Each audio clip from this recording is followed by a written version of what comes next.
Group and Mitsubishi Corporation having that goal to raise the standards of community housing in the Philippines without costing too much.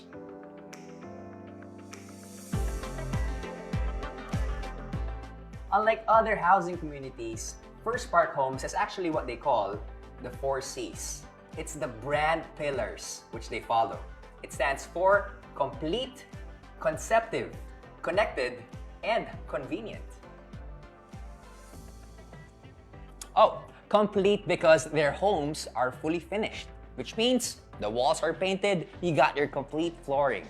This place is secure and you got provisions to expand. Basically, all you need are your furniture and you're ready to move in. How easy is that? Conceptive because First offers amenities which go beyond the basic. Get this. For every subdivision, there is a specific theme for the amenities which can be enjoyed by both young and young at heart.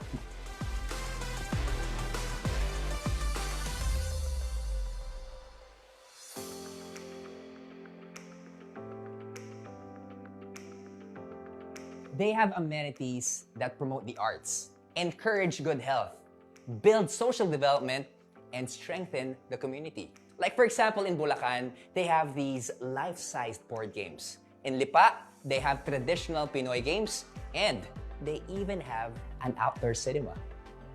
I think it's really amazing that they're introducing unique amenities for families to enjoy. First aims to keep everyone connected to life essentials. Imagine they even have a shuttle to bring you to nearby transport hubs. Now that is hassle-free. Lastly, convenient. Owning your first home is now easy through First's simplified buying process. Owning a First Park home is more than just an investment. It's your first home that lasts.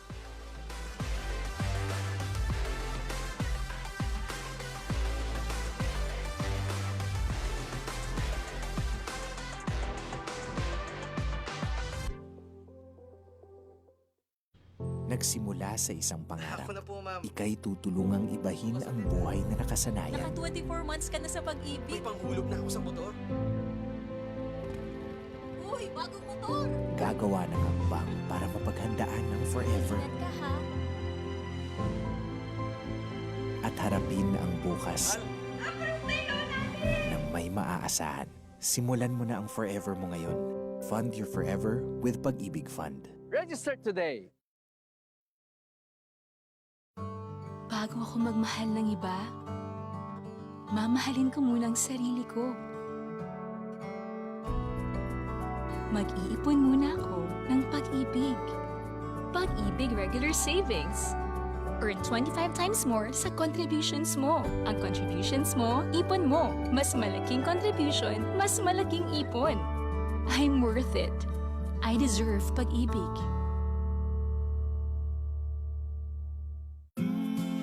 Minsan ang pag-ibig, online mo pala mahahanap. Ang bagong virtual pag-ibig. One click, you can track your savings. Easily pay for your loans. Even live chat with us. And now, apply for a short-term loan. Sign up for the virtual Pag-ibig account today.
At last, a place where home means more than just a roof over your head.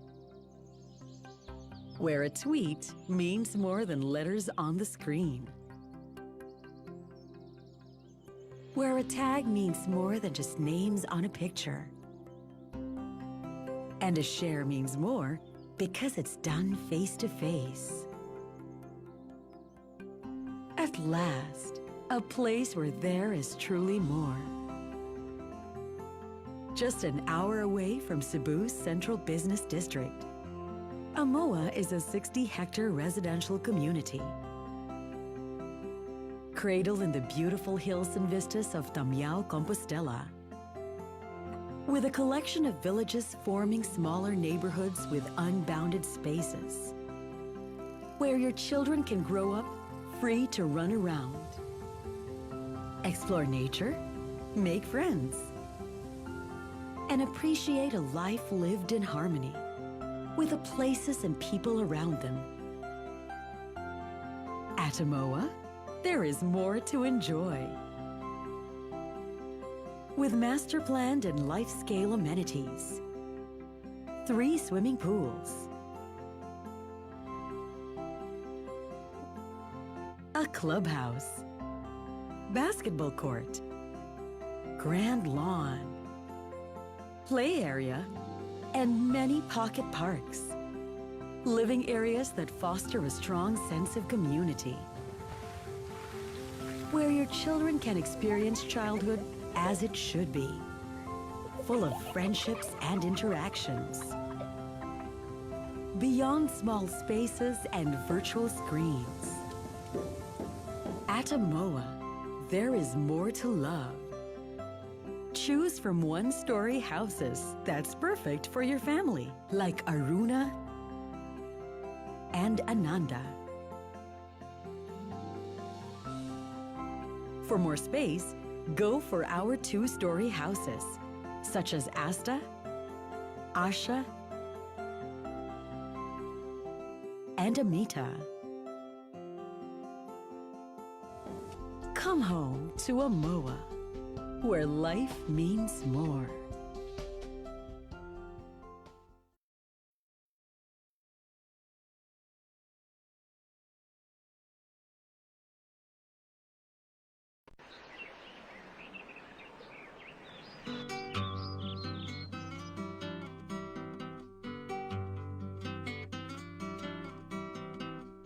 They say that with place comes destiny. Where you are is who you are. The Lakeshore welcomes you with open arms. La la la la la la la la la la la la.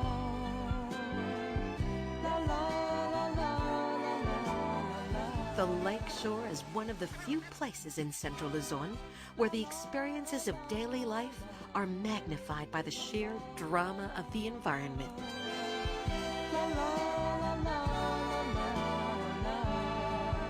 Imagine an amazing 12-hectare lake at the heart of it all.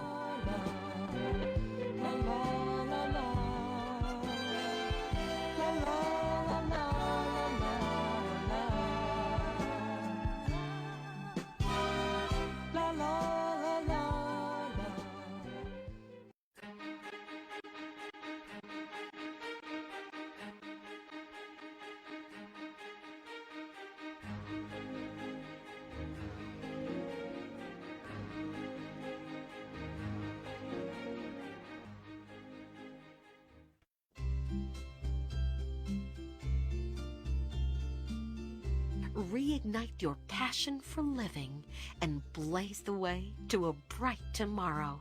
Only here at the Lakeshore. Still in all, I'm happy.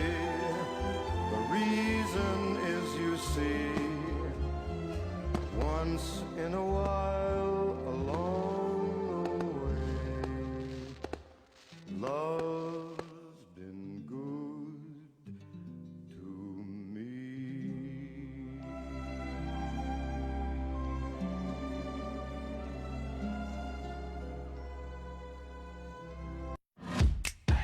Visualizing your space has never been easier. With a personal studio that fits right in your pocket. Experience the magic of transforming your spaces in just a few taps. Share the excitement. Make your dream space a reality. Express your creativity with the Davis Color Studio app. Download now.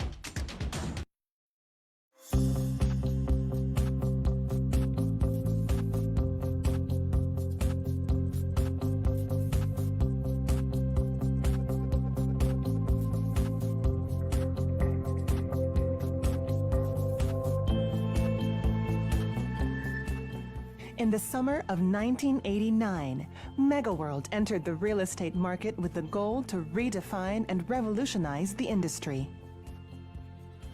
Since then, MegaWorld has become the leader in residential condominiums and BPO offices. Today, the company has an international marketing network that spans continents. MegaWorld lends its expertise and experience to the transformation of the urban landscape and the enrichment of lives. Since its conception, Chairman and CEO Dr. Andrew Tan had a vision. My vision is to give customers the very best value for their real estate investment. We at MegaWorld do this by offering them better lives in the communities we create. His innovative entrepreneurial spirit brought about the creation of the Township, a pioneering real estate concept that would give birth to MegaWorld's now famous live, work, play, learn lifestyle.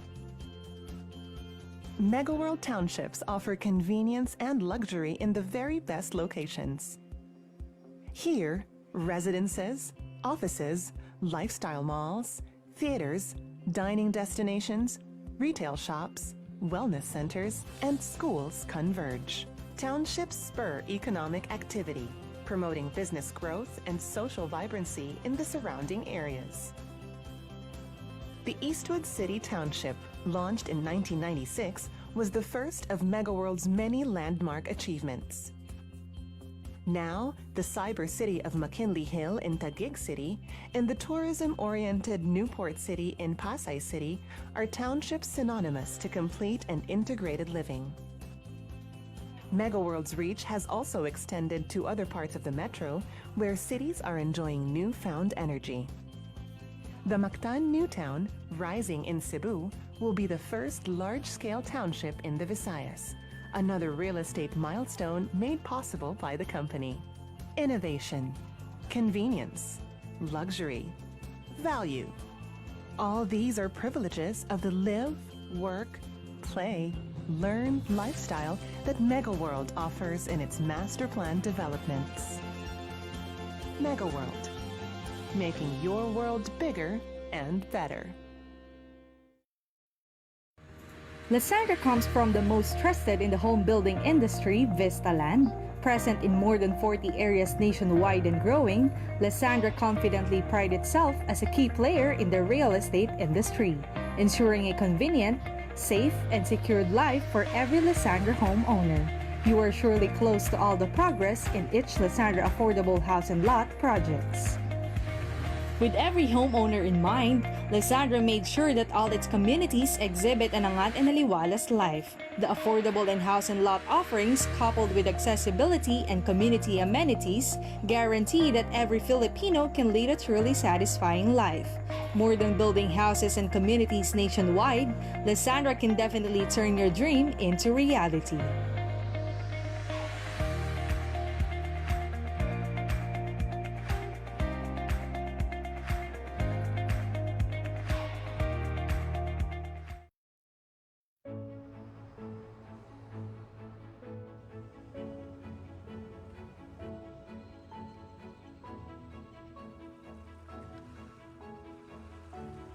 Ayala Land is committed to the nation's progress, building our shared future,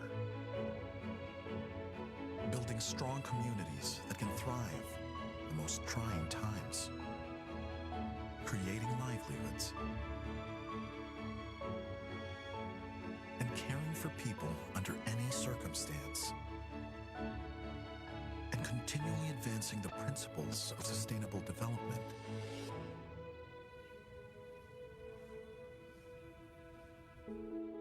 Looking back on this last year, it's hard to believe how much has changed, how unrecognizable our world has become.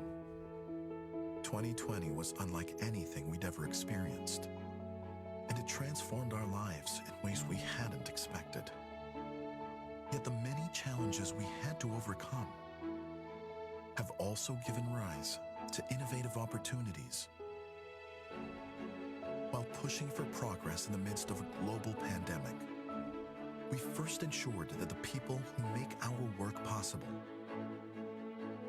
the customers we've continued to serve throughout the crisis, and the communities that we pledged to aid, were provided with all the support they needed. Standing with them in their most difficult hour, going the extra mile, and easing their many burdens through courage, compassion, and commitment. Pressing ever onwards, Ayala Land is primed for growth, promoting active communities by adapting to new norms, cultivating business and lifestyle through residential efforts, and continuing to offer amazing experiences safely. All of which have served the Filipino well and helped improve their lives.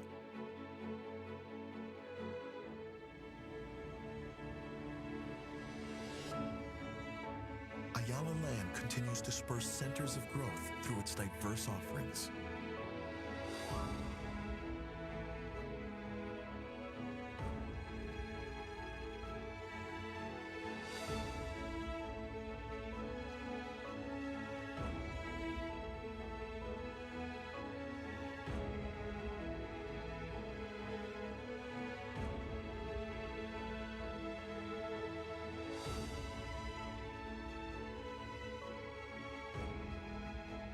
Making bold strides in spite of the struggles,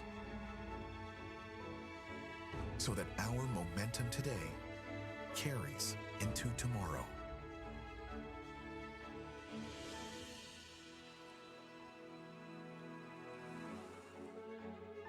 By integrating environmental protection with its expanding business operations, Ayala Land champions sustainability as a means of strengthening the local economy and enabling widespread recovery. Having pioneered sustainable development in the Philippines, Ayala Land remains dedicated to its long-term vision, constantly evolving its policies and practices, and aiming for carbon neutrality in its commercial properties.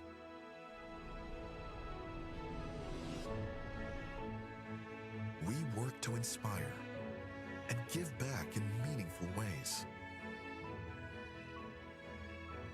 creating vibrant hubs for lifestyle, leisure, and entertainment, fostering communities as well as culture and the arts, and providing the utmost value to business and society.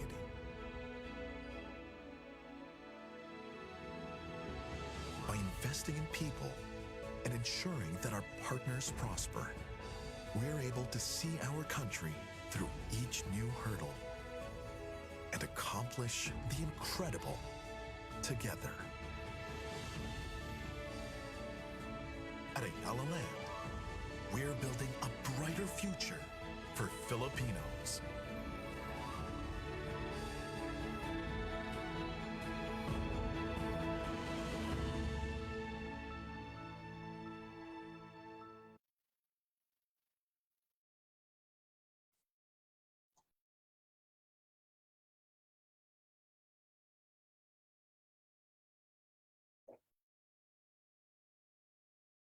Yes.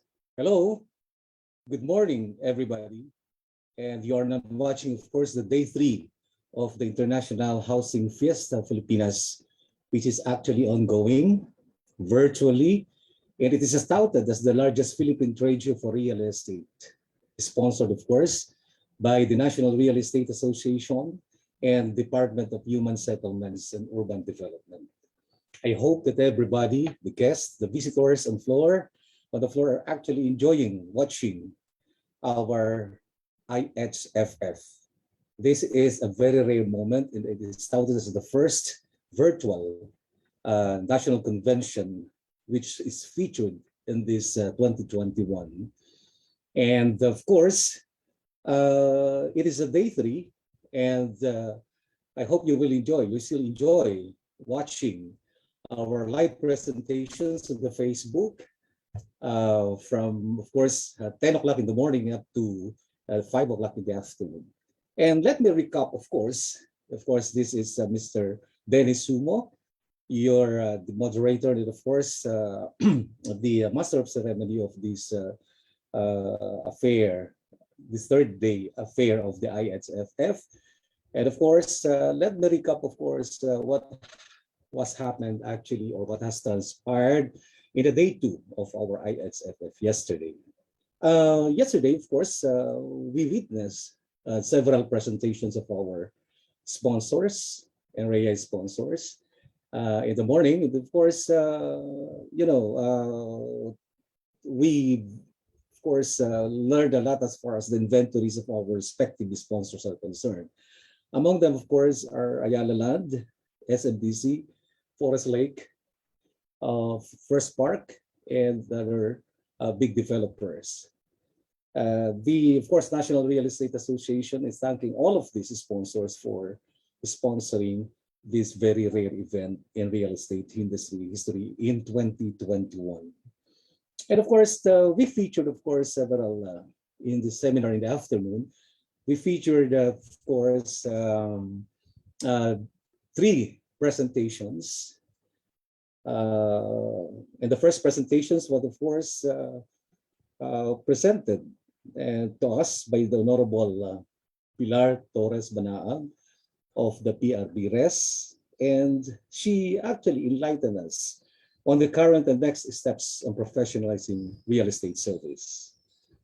After her speech, of course, there was a interactive question and answers that has transpired.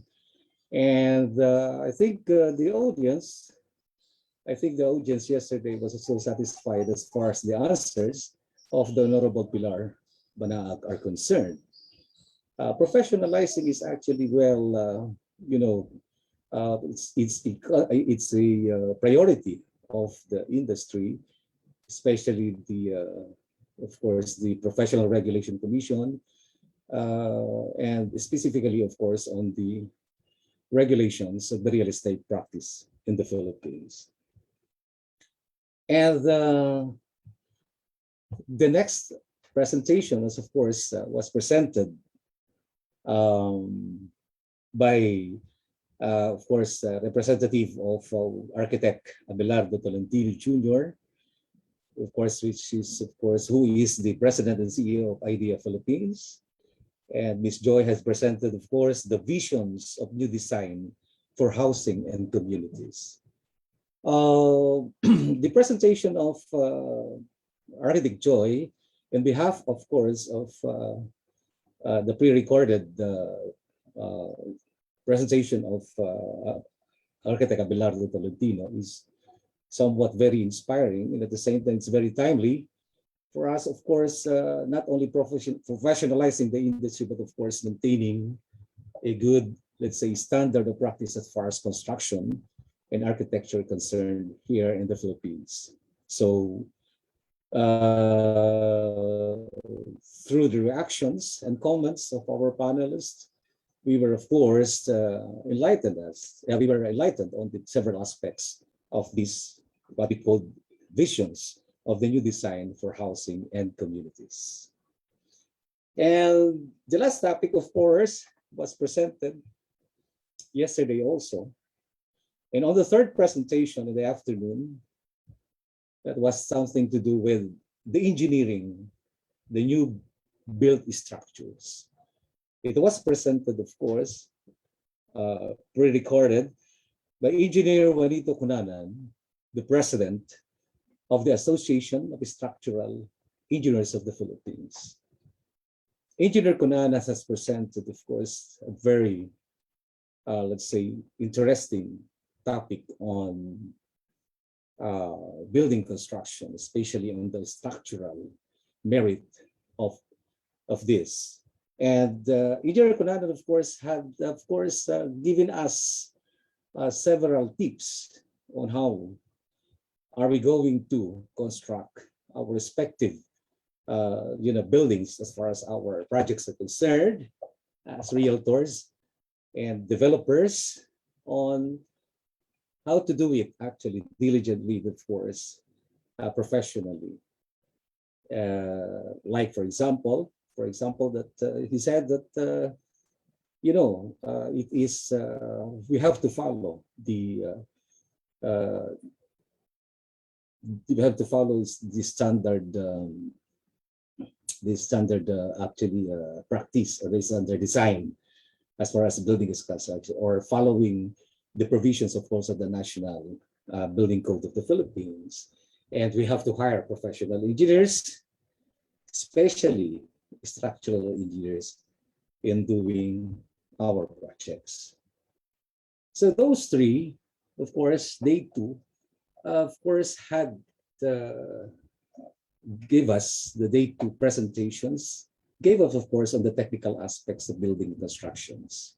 And you know for a fact that the real estate and real estate constructions go together. So on the first day, it's actually all about the presentations, were all about the regulations and the laws governing practice and the of course the related laws that of course we are being implemented as far as the practice in the real estate is concerned. So this afternoon, of course, please hold, because at 11 o'clock in the morning, we will be having a presentation from one of our sponsors, or from the sponsors, and we will be having a guest from the developer, and specifically he or she will present the project, all aspects of the project as far as the project is concerned. And also there will be another presentation of another developer before 12. So we're going, of course, to have our day 3 seminars in this virtual national convention of NREA. And of course, we of course proud to have these speakers in the afternoon session. It will be, of course, led by our chairman emerita, Marisa Del Mar, followed by, of course, another a well-known practitioner in the real estate, in the person of the former chairman of NREA, Mr. Andy Manyalat, and of course, on the digital aspects of real estate marketing, Ms. Amor Maklang, of course, of NREA, will be discussing a lot. So we will be having three presentations this afternoon with regard to the marketing, specifically the OFW, the first presentation, dubbed as the future opportunities, challenges in the new roles of overseas Filipino workers or OFWs in the housing and rebuilding the country. That will be a piece of our very own Chairman Emerita Marisa Vilmar. And the title, of course, of the second presentation of Mr. Andy Manialak is the property development in selling to a new homes buyers market. So, and the third presentation is about taking the real estate to be, of course, delivered by Miss Amor Maclan. So we have gone through with the laws, of course, in the first day, and the regulations about the practice industry, practice of real estate in the Philippines. And the day two has something to do, of course, with the building construction and the technical aspects of real estate. And of course, day three would be a promising and very, I'm sure, will be very enlightening presentations as far as, of course, the lifeblood of the real estate practices, which is about marketing and, of course, digitalization of their practice. So with that, we hope that you have to stay, of course, with this presentation, with the watching the Facebook Live, which is actually began already from 9 o'clock up to 5 o'clock in the afternoon. And we promise the NREA, the National Real Estate Association, and of course, the Department of Housing, Department of Human Settlements and Urban Development will give you a very, very interesting activity this afternoon. With that, thank you very much. And we'll be coming back at 11 a.m. Thank you. And of course, the last one is all our presentations are pre-recorded. No? And but of course, our panelists will be giving comments afterwards or after the presentations. So please follow us and watch our Facebook Live here at the NREA Facebook page until 5 o'clock in the afternoon. Thank you. And let's continue the presentations of our Secretariat. Thank you very much.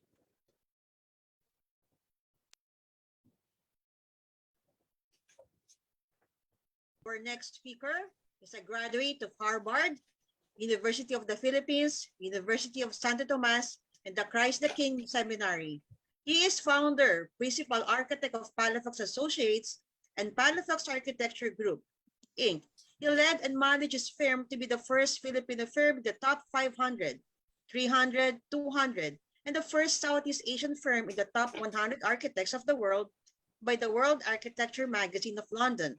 He has carried out 1,700 plus projects in 40 countries. He has given lectures and presentation talks in 20 countries, visited and observed more than 1,000 cities in 72 countries and territories. He has received a doctorate honoris causa and 4 doctor fellows given by the Royal Institute of Singapore, a fellow, a regional leader, and country representative of the Council of Tall Buildings and Urban Habitat based in Chicago. International Associate of the American Institute of Architects, member of the American Planning Association, U.S. Green Building Council, Chicago Architectural Center, Urban Land Institute, International Council of Shopping Centers, all based in the USA. Governor of the Canadian Chamber of Commerce, American Chamber of Commerce, and chairman of the committee, Environment and Urban Development, PCCI Director and Chairman of the Urban Development and Infrastructure Committee. He is also a fellow and member emeritus of UAP, trustee of PhilGBC, trustee of the Philippine Business for the Environment, and President Governor, life member of the Management Association of the Philippines, past chairman, president of FIABC Philippines, past chairman, president of NREA. He has won several architectural design competitions, has received 100 plus awards and citations, among them as one of the 48 heroes of philanthropy in Asia by the Forbes Asia magazine, and ambassador of goodwill given in New York. He has written more than 700 published articles and 3 books, of which he was bestowed Best Author Award. Let us now welcome architect, environmental planner, educator, author, writer, activist. Our next speaker, architect and urban planner, June Palafox.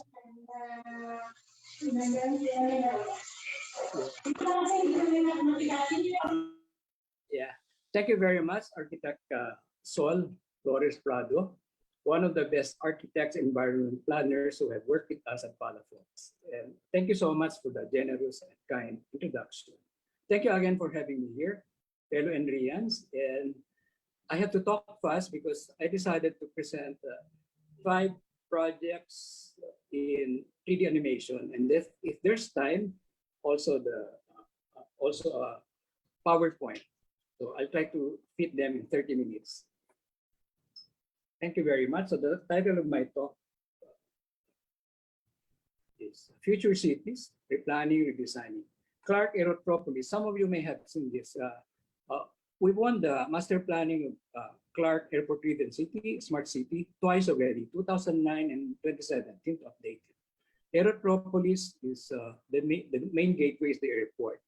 This is 4,000 hectares, of which 2,000 hectares is airport proper. Compared to Manila International Airport, it's only 600 hectares. And this will be the international gateway for the Philippines. Among the hierarchy of airports, this will be number 1. Although right now, we're also doing the Philippine International Aerotropolis in Bulacan. So we divided this into 7 districts. Southern and Northern District are airport-driven land uses, Smart City District, Technological Street, and interconnected with Metro Manila railways, bus dedicated lanes.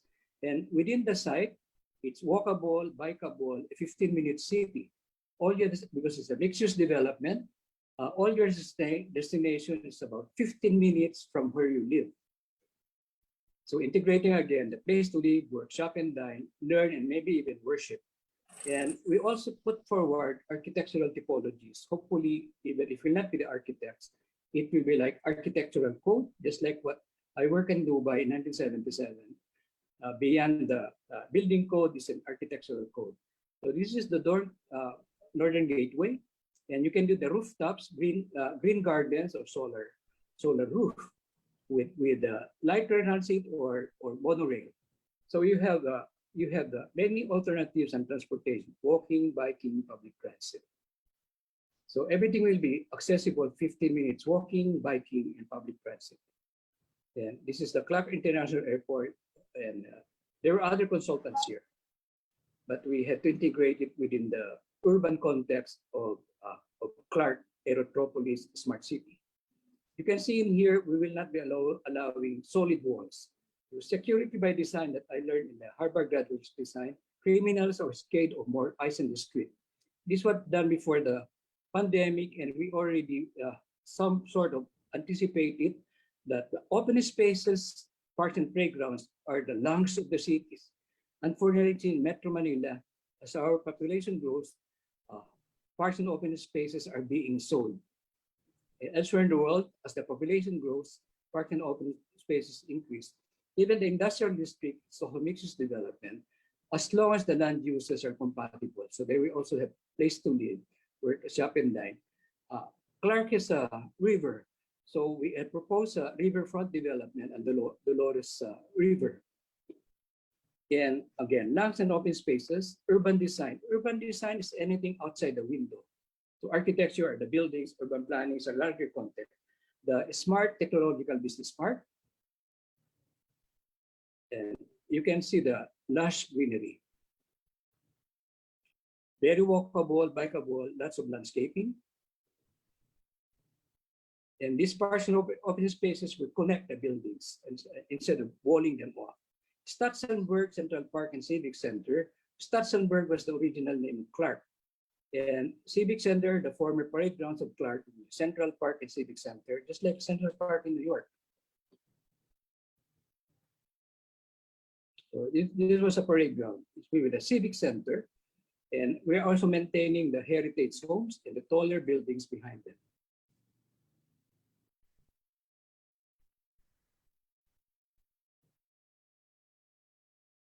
lifestyle district.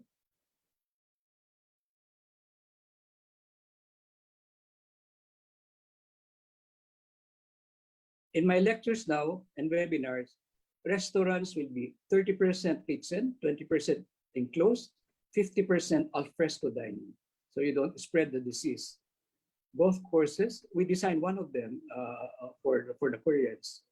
The golf course community together with their fairway golf houses and golf club.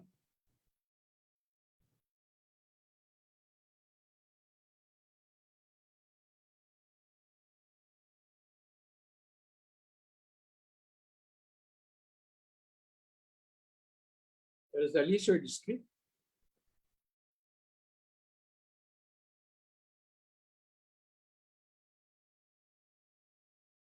So Clark, Aerotropolis, Smart City, airport-driven city. The next one will be, I think some of you have seen this, Pampanga Megalopolis. A megalopolis is several metropolitan areas, a metropolis several cities. Pampanga is 3 times the size of Singapore, 2 times the size of Hong Kong. And one of the high development potential is urban growth centers, countermagnet to Metro Manila. So 23 cities and municipalities, 280,000 hectares. Yeah, 3 times Singapore, twice Hong Kong. So the theme of the development of all of them will also be mixed-use, multi-use development. Agropolis, agro, the farm, polis, the city. So this will the thematic development here. But again, mixed-use. Ecopolis, the environment in the city. Aquapolis, Candaba Swamp, the water and the city. Then Aerotropolis, Clark and surroundings, airport-driven city. And in Pampanga, the perimeter towns and cities to go out and come back to Pampanga. So we propose regional roads and circumferential roads, very well connected with the rest of Luzon and Metro Manila. Even this road from Lubao will encourage the opening up of the southern gateway of Subic, because right now the gateway to Subic is from Olongapo. So the circumferential road and Aerotropolis, Ecopolis, and the highway will be like the Golden Triangle. Most of the developers now are locating here. Business district, integrated smaller townships. So you can see again the transportation corridors. So connected with the railways. So we have been advocating ever since that I became an architect planner. The road should be 1/3 for trees and landscaping, 1/3 for people walking and biking, and 1/3 for vehicles. The one you see here, again, I hope will be able to influence the architectural typologies, even public markets. And the other image here is the integrated intermodal transport terminal with solar roof garden, rainwater harvesting. So for buses, jeepneys, taxis, tricycles, even bicycle parking.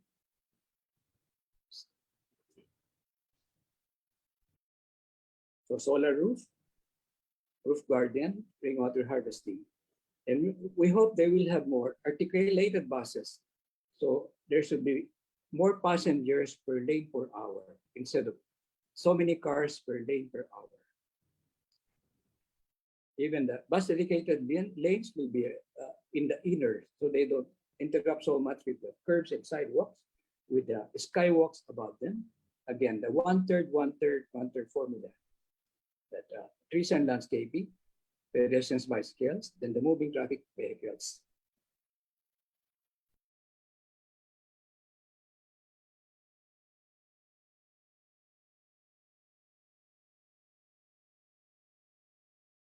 So we have agri-tourism, agri-industrial, business commercial centers, bulk water supply sources. Yeah, we tried to attempt to get some indigenous architectural style and character for their tourist information centers.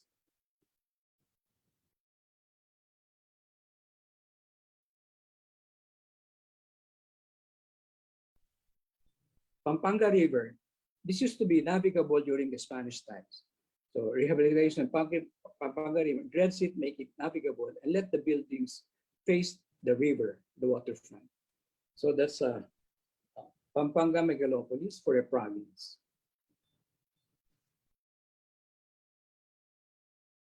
The next one is Metro Davao. 8 cities and municipalities. And we won this again, the design competition and planning.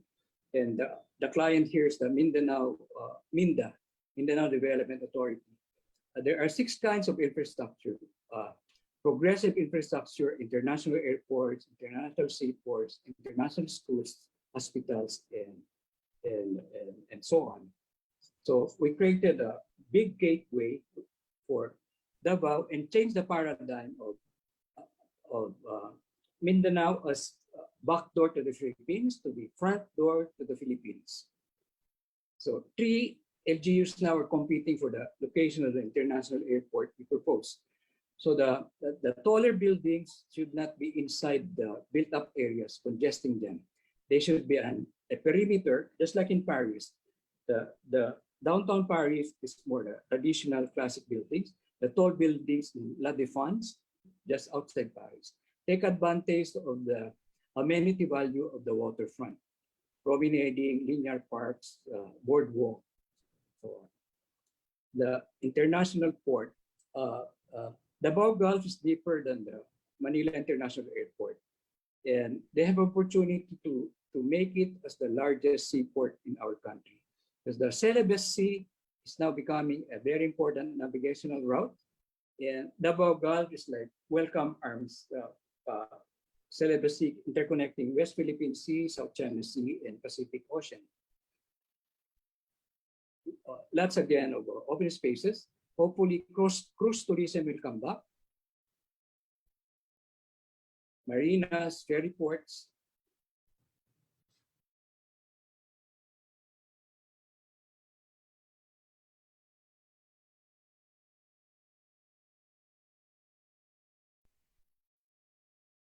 Again, it's easy to have lush landscaping in Davao because the soil is very fertile and they have flora and fauna. So bring the urban forest in the city. Walkable, bikeable, lots of kiosks. So there are more eyes in the public realm. Improve security. Even the paving patterns, we borrowed the indigenous arts of the 11 indigenous people in Davao region. The night market, we elevated it so that it can be a 24-hour market. You can see again the arts and the arts of the indigenous people and the pavement and even benches. So we create a sense of place and identity. Urban renewal for Davao Chinatown.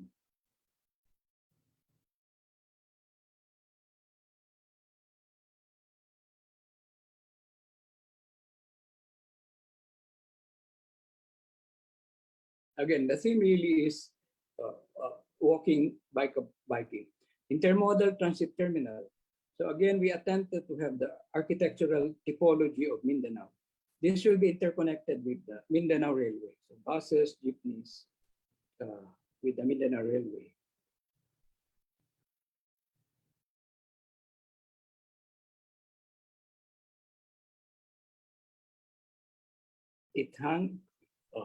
The elevated walkways, they can be very well landscaped and handicap ready for the different abled.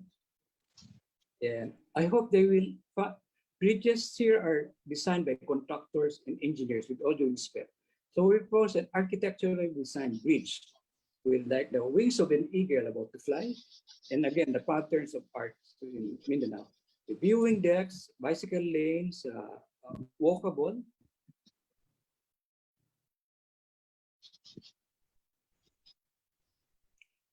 Even the vertical clearance for cruise ships, big ships going underneath. And truck lanes, bus lanes, car lanes, pedestrian lanes, and hopefully they can integrate a light rail transit.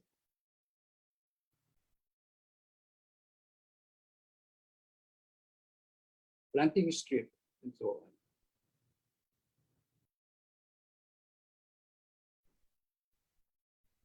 Even we did the aerodrome of the airport.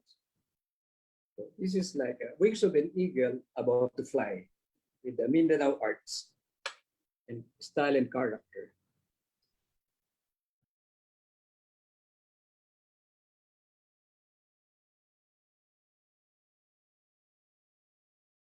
The next one is the first ecological industrial zone. We won again this design master plan competition from the Board of Investment Department of Trade. Leyte Ecological Industrial Zone, environment friendly industrial zone. You can see again lots of landscape. Part of our scope of work was the locational analysis, which part of Leyte it should be located. And we chose Isabel, where they have copper. And copper is one of the best building materials now for this virus, copper and bamboo. So before we export raw material, and hopefully we export finished material for copper, and it will have great jobs, poverty elevation, and also help in our economic goals. And why Leyte? Leyte was the worst devastated island provinces by the Yolanda, Super Typhoon Yolanda. So integrate again, there's a geothermal plant nearby, and this is close to Ormoc, which again, the Richard Gomez, mayor, had asked us also to give them a planning advisory because they already finished their comprehensive land use and zoning. We propose also a circular economy. So this is another first, a pace setter for environment-friendly industrial zones. Leyte Ecological Industrial Zone, LAIS. And this is being promoted worldwide by the Department of Trade, Industry, and Board of Investments. Airport, seaport support.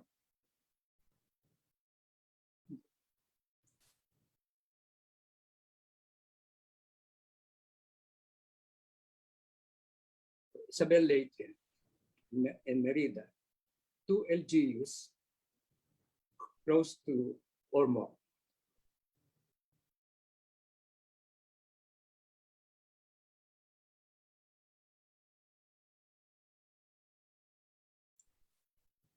So there's a downward, upward economic linkages.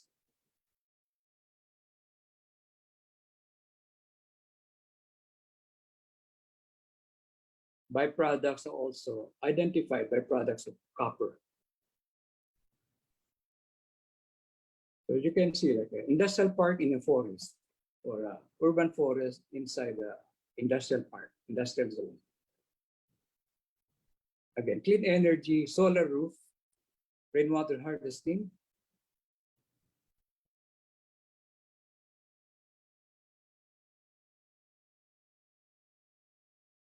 Again, the theme again is walkable, bikeable, integrating places to live, workshop, and dine, alfresco dining, bicycle lanes, footpath, shopping dining, extroverted towards the outside. Our malls are introverted, so it's easy to spread the virus in enclosed spaces. So these are the parks and playground, the lungs of the city. So we want partners. We also did the marketing collaterals for this LAIS. Some of the projects now our clients ask us to do as well, the marketing collaterals. Make it happen, make it Philippines. The next one is another first. The first PESA registered university campus. Again, we won the architectural design, engineering, master plan, and landscape for the first PESA registered inside Batangas State University, Knowledge, Innovation, Science, Technology Park.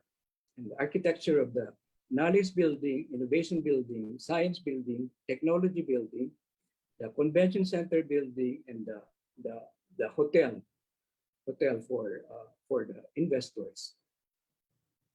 This is within the campus of Batangas State University. Fortunately, we also won the urban planning of Batangas City. So the architecture, interior design, master planning, site engineering, the building engineering, and so on. So we already consider the criteria with this pandemic. Air conditioning will just be an option, natural light and cross ventilation.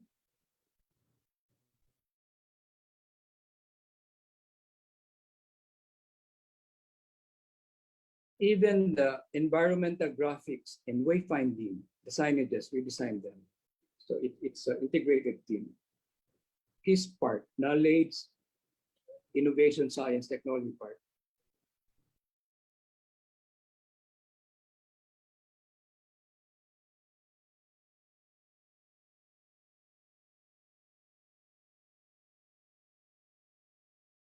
Professor registered, so this will be like a tax haven, and they're already talking to the technology companies in India. We have other innovation hubs elsewhere in our country. I cannot share them yet. Then we'll be talking to technology companies in Silicon Valley and Cambridge, Boston, Massachusetts. For every building, we have three alternative architectural design and character.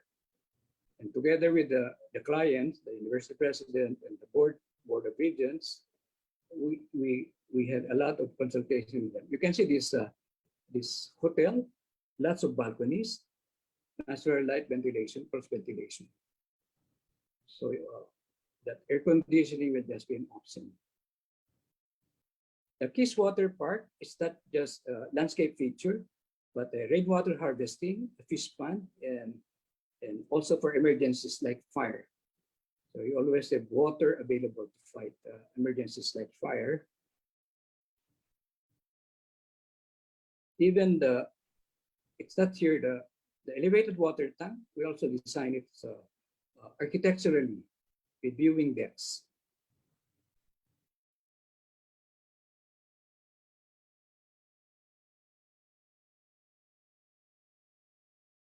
So we tried to apply here as much as practicable the best practices in the world, drawing from our experience in projects in 40 countries. So Batangas State University, Kiss Park. So if there's more time, we prepared a PowerPoint sharing again best practices in the world of future cities. If you give me minutes. All right, this is PowerPoint. I'll do it as fast as I can. Future cities and communities. This was the assignment you gave me. Replanning, redesigning, renewing, went to the New World Order. And I saw fit. One of our professors in Harvard Graduate School of Design told us long ago that this century will be a re century. Rethink all of this RE. Global best practices. This is the Paris Smart City 2050 plan. You can see the greenery, addressing climate change. This is in France also.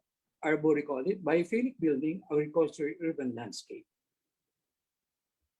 And in Milan, I met the architect of this, Bosco Verticale. 20,000 trees and plants across pair of towers can transform approximately 44,000 pounds of carbon dioxide into oxygen each year.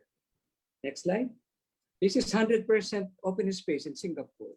So the building footprint, they put to the rooftop, the green space that was taken by the building footprint. High Line in New York, elevated pedestrian walkway. This is abandoned elevated railway. San Francisco City, biophilic city, a city infused with abundance of nature. And Washington, D.C., world's first LEED Platinum City, 65% of neighborhoods are walkable, 58% commuter use bicycle, walking, and public transit. Singapore, 45% green open spaces, excluding the roads. In our country, the guidelines is 30% including the roads. Amsterdam, water-sensitive urban design, rainwater collection in streets, roof gardens, parks, buildings, green zones, and houses. Sponge City Initiative in China, nationwide projects of nature-based, flood-resilient, and green infrastructure, increased tree cover, building wetlands for rainwater storage, rainwater harvesting. Stockholm, Sweden, revival of rivers, waterways, walkable, bikeable. Bicycle highways in Copenhagen, one of the worst bike-friendly cities. We have been proposing this across Pasig River, San Juan River, Marikina River, and across our esteros in Metro Manila. Bicycle highways. Heathrow Airport, London, self-driving electric pods, zero-emission pods, replace diesel-burning hopper buses at the terminal. Dubai has this also. Bogota, Colombia, bus rapid transit. We proposed this for Metro Manila and are still leader for the World Bank funded Metropolitan Manila, bus dedicated lanes. And it's only now they are implementing it in EDSA. Paris, the city introduced a car-free day in 2020. Now the mayor of Paris the lady mayor making Paris now a 15-minute city. All your destinations should be within 15 minutes walking, biking, public transit. The top 10 cities in the world, greenest city, Copenhagen, Amsterdam, Stockholm, Vancouver, Curitiba, Reykjavik, London, San Francisco, Helsinki, and Oslo. Smart cities, New York, London, Paris, Boston, San Francisco, Washington, D.C., and in Asia, Seoul and Tokyo, then Berlin and Amsterdam. Urban mobility in Asia, Hong Kong, Seoul, and Singapore. Resilient cities, mostly in Canada and Toronto, Vancouver, Calgary, then Chicago, Pittsburgh, Stockholm, Boston, Zurich, Washington, D.C., and Atlanta. Livable cities, Vienna, Melbourne, Sydney, Osaka, Calgary, Vancouver, Tokyo, Toronto, Copenhagen, and Adelaide. Next slide. So, tourist city, Bangkok, London, Paris, Dubai, Singapore, Tokyo, Seoul, New York, Kuala Lumpur, Hong Kong. Livable cities, Melbourne, Vienna, Vancouver, Toronto, Calgary, Adelaide, Perth, Auckland, Helsinki, Hamburg. Gateway cities, Dubai, London, Hong Kong, Paris, Amsterdam, Singapore, Frankfurt, Incheon, Bangkok, and Istanbul. Safest cities in the world, Tokyo, Singapore, Osaka, Toronto, Melbourne, Amsterdam, Sydney, Stockholm, Hong Kong, and Zurich. Innovative nations, number one, South Korea, Sweden, Singapore, Germany, Switzerland, Japan, Finland, Denmark, France, and Israel. I'm showing you this because we're using the wrong model of urban planning. Los Angeles, it's the worst example of good urban planning. Integral ecology, from the three bottom line approach to development, we made it 5. Equity, social equity, people first. Then we can talk about planet Earth and environment. Then economic goals, profit and prosperity, and we should also consider culture, history, and humanities, and interfaith spirituality. So our projects we do this are the overarching guidelines. Next slide. So 2030 challenge. Year 2000, I signed in the pledge that the buildings I design, communities master plan should be zero net energy buildings by year 2030, carbon neutral by 2030. People were surprised when I gave up $1 million in architect's fee because I was instructed to destroy 366 70-year-old trees in Subic. And I got legal case for giving up the $1 million to save the trees. Next slide. Yeah, my professor said this century will be re-century, reimagine, replan, re-architecture, redesign, re-engineer, redevelop, renew, reduce, recycle. Hopefully we'll have urban renaissance. During this pandemic, so many reboot and so on. Reshape. Next slide. Sustainability. I think we all know the definition of this, but I prefer the definition of the Native American Chief Seattle. We do not inherit the earth from our ancestors. We borrow it from our children. Green Sustainable Development Design principles we have at Palafox. Green architecture, green urbanism, technology, transportation, interiors, green infrastructure, green manufacturing, purchasing, and hopefully we'll have green sustainable developments. There are 6 kinds of infrastructure. Progressive, these are international airports, seaports, international schools, hospitals, and hotels. Hard, we all know that, the build, gray infrastructure. Soft infrastructure, the ease of doing business, no corruption, no red tape. Green and sustainable infrastructure, I think we all know that. Digital, artificial intelligence, institutional. If we don't have the good institutions to implement the plans, we'll never be able to realize those plans. Next slide. Green urbanism, again, seeks to reduce carbon footprint in communities and destinations by making them more walkable and bikeable, ensuring that the community achieves a balanced lifestyle where there are places to work, play, live, shop, dine, and worship. From urban sprawl, that's what we have in our cities, towards more compact developments, segregated to better integrated communities, congested to better connected cities and communities. Mixed-use and multi-use development, promote pedestrianization, maximize the land values for priority areas, promoting sharing of infrastructure, providing an attractive transition between land uses. This is the future of urban housing. The yellow one is to live upstairs, you work in the middle, you shop and dine on the ground second floor with public transit, walking, biking, and so on. The parking is below ground. Vertical urbanism.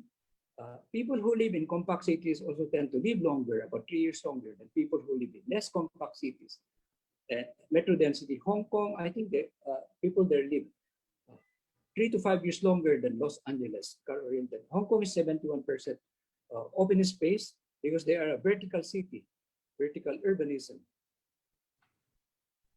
Next slide. Green transportation, San Francisco. It won the Sustainable Transport Award. Yeah, we should have put the buses and bicycle system.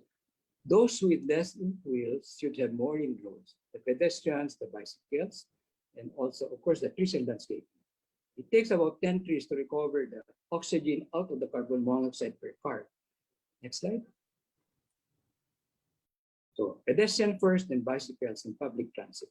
The private cars should be the last priority or alternative. There are 20 kinds of urban transport: walking, bicycles, paratransit, taxis, buses, bus rapid transit, trolley buses, streetcars and rail transit, monorails, metro, commuter rail, guideway transit, water taxis, motorcycles, then cars, then special modes, intermodal terminals, seaports, airports, and other transportation modes.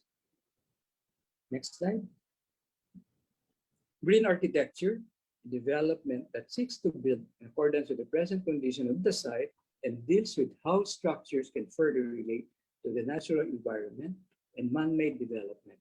It aims to create buildings that have minimal impact on human health and the natural environment. So green building, this is a design competition again that we won for a future DBP building. You can see all the balconies, rainwater harvesting, utilizing less resources, generating less water, reducing pollution, preserving greenery, waterways, and natural heritage with sky gardens. Some of the buildings guidelines are having now green building. So you have sustainable building practices. Again, cross ventilation, natural light as much as practicable. Next slide. Then this one we won again, design competition, the King Abdallah Financial District in Kingdom of Saudi Arabia. We were assigned 6 buildings, and you can see again, it's a green building with roof garden and so on. The buildings are interconnected with walkways and monorail. And below it, cars are underground, and garbage collection trucks, the lowest level of the basement. So you don't see them at the district level. Next slide. Solar panels, edible landscaping, windmill. When we're not too busy, we take pictures of the uglification of our cities. I call them postcards on the future. Hopefully future generations implement them, if not our generation. The present condition of the Pasig River. We've been and postcards from the future of Pasig River. Ferry boats, fast boats, promenades along the river, buildings to face the river, just like our plan for Rockwell, and bicycle bridges and pedestrian bridges. Makati on the left, and the right. Estero in Manila, present condition. The simple renewal can be like this for the future. San Juan River, which we were commissioned to do the smart city future of San Juan. So this can be the possibilities for the future, postcards from the future.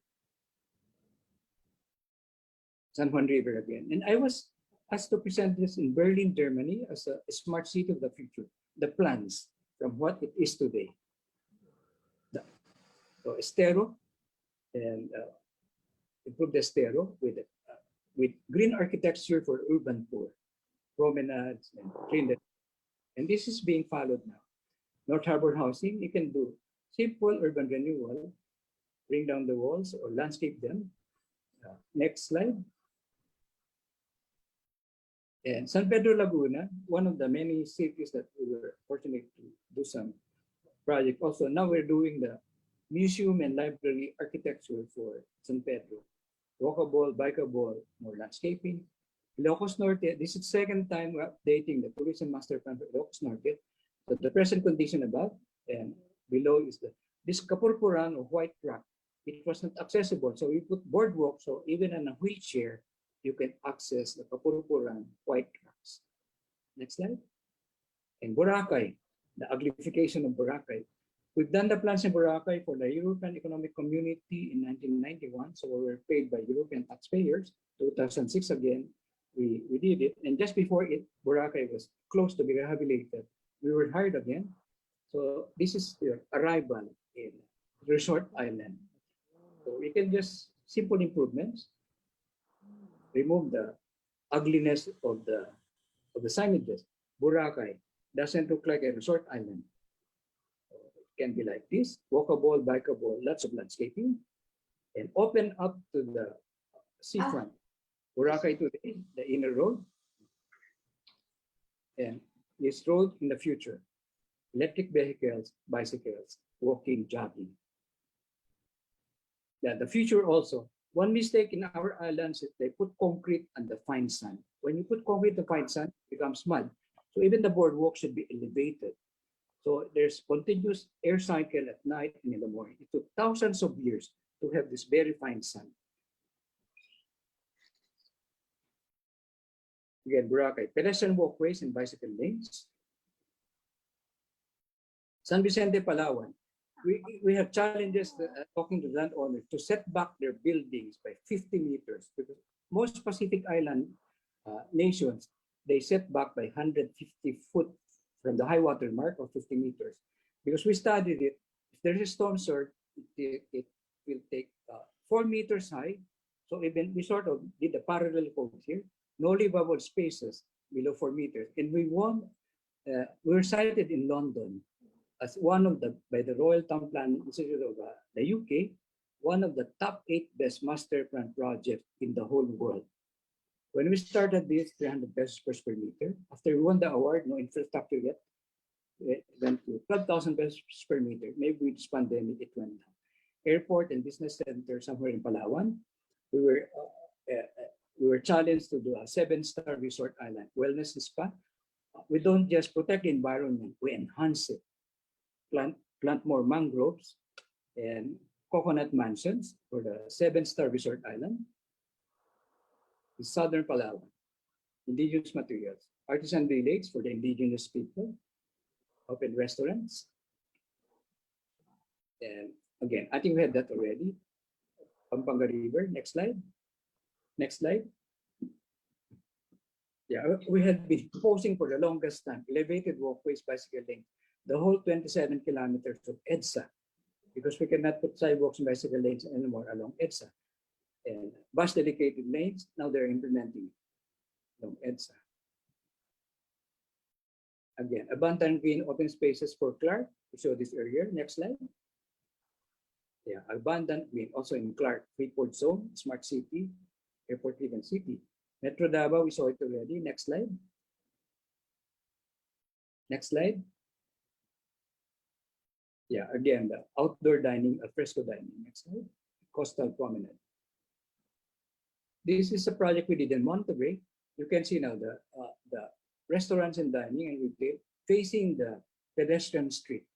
It's extroverted, looking outward, not introverted, just like our enclosed shopping malls in our country. So the same principle, this is the old runway of Iloilo Airport. We made it as pedestrian street. Again, we did this before the pandemic, and this is what we're proposing now. More outdoor activities, outdoor dining, pedestrianization in Clark. Next slide. Next slide.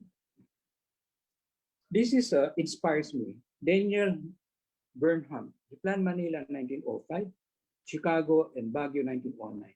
Make no little plans. They have no magic to stir men's blood. Make big plans, aim high in hope and work, remembering that a noble logical diagram, once recorded, will never die. But long after we are gone, will be a living thing, asserting itself with ever-growing insistence. Remember that our sons and daughters are going to do things that will stagger us. Let your watchword be order and beacon beauty. And Winston Churchill is appropriate quotable quote today. Never let a good crisis go to waste. We should learn from this pandemic. And Churchill also said, we shape our buildings, thereafter they shape us. And we can paraphrase it, we shape our environment and our environment will shape us. I wrote this when I was a student, master's degree. Development is not a worthy of the name unless spread evenly like butter on a piece of bread. Today they call this inclusive growth, inclusionary zoning. Everything we do is pro Deo, patria et terra, for God, country, and planet Earth. And I think we all like to live in environment-friendly, master-planned, and designed buildings, communities, and cities that are smarter, more resilient, more livable, better connected, more accessible, more walkable, bikeable, safer, better lighted, more convenient, cleaner, with mixed income, cross-generation, mixed-use developments, integrating places to live, work, shop, dine, learn, and worship, with healthcare and recreation, leisure, 24 hours like an activity center. That's Rockwell, which were also the architects of record and within the master plan. So these are our contact, and you can get a copy of this from Enria. Next slide. So thank you very much indeed for the opportunity to share. Thank you.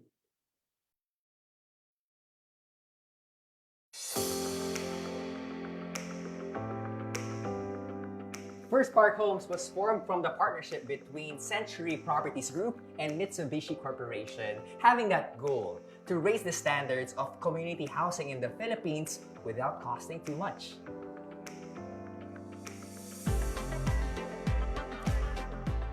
Unlike other housing communities, First Park Homes is actually what they call the 4 C's. It's the brand pillars which they follow. It stands for complete, conceptive, connected, and convenient. Oh, complete because their homes are fully finished, which means the walls are painted, you got your complete flooring. This place is secure and you got provisions to expand. Basically, all you need are your furniture and you're ready to move in. How easy is that? Conceptive because First offers amenities which go beyond the basic.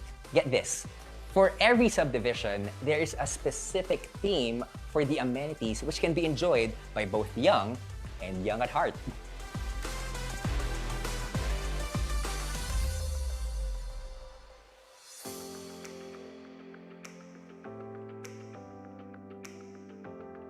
They have amenities that promote the arts, encourage good health, build social development, and strengthen the community. Like for example, in Bulacan, they have these life-sized board games. In Lipa, they have traditional Pinoy games, and they even have an outdoor cinema. I think it's really amazing that they're introducing unique amenities for families to enjoy. First aims to keep everyone connected to life essentials. Imagine, they even have a shuttle to bring you to nearby transport hubs. Now that is hassle-free. Lastly, convenient. Owning your first home is now easy through First's simplified buying process. Owning a First Park home is more than just an investment. It's your first home that lasts.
Nagsimula sa isang pangarap. Ako na po, ma'am. Ika'y tutulungang ibahin ang buhay na nakasanayan. Naka 24 months ka na sa pag-ibig. May panghulog na ako sa motor.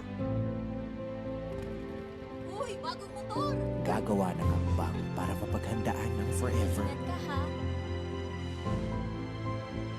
At harapin ang bukas ng may maaasahan.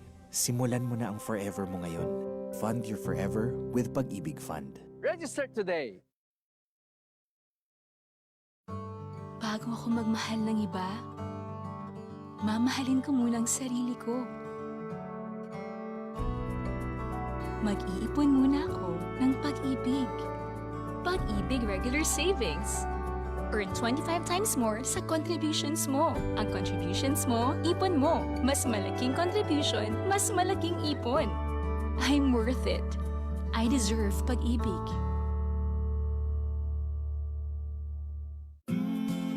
Minsan ang pag-ibig, online mo pala mahahanap. Ang bagong virtual pag-ibig. One click, you can track your savings. Easily pay for your loans. Even live chat with us. And now, apply for a short-term loan. Sign up for the virtual Pag-ibig account today.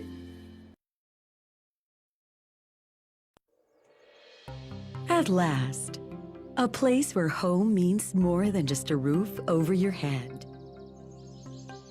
where a tweet means more than letters on the screen. Where a tag means more than just names on a picture. And a share means more because it's done face to face. At last, a place where there is truly more. Just an hour away from Cebu's Central Business District, Amoa is a 60-hectare residential community. Cradled in the beautiful hills and vistas of Tamiao, Compostela, with a collection of villages forming smaller neighborhoods with unbounded spaces, where your children can grow up free to run around, explore nature, make friends, and appreciate a life lived in harmony with the places and people around them. At Amoa, there is more to enjoy. With master-planned and life-scale amenities, 3 swimming pools, a clubhouse, basketball court, grand lawn, play area, and many pocket parks. Living areas that foster a strong sense of community. Where your children can experience childhood as it should be, full of friendships and interactions. Beyond small spaces and virtual screens. At Amoa, there is more to love. Choose from 1-story houses that's perfect for your family, like Aruna and Ananda. For more space, go for our 2-story houses, such as Asta, Asha, and Amita. Come home to Amoa, where life means more.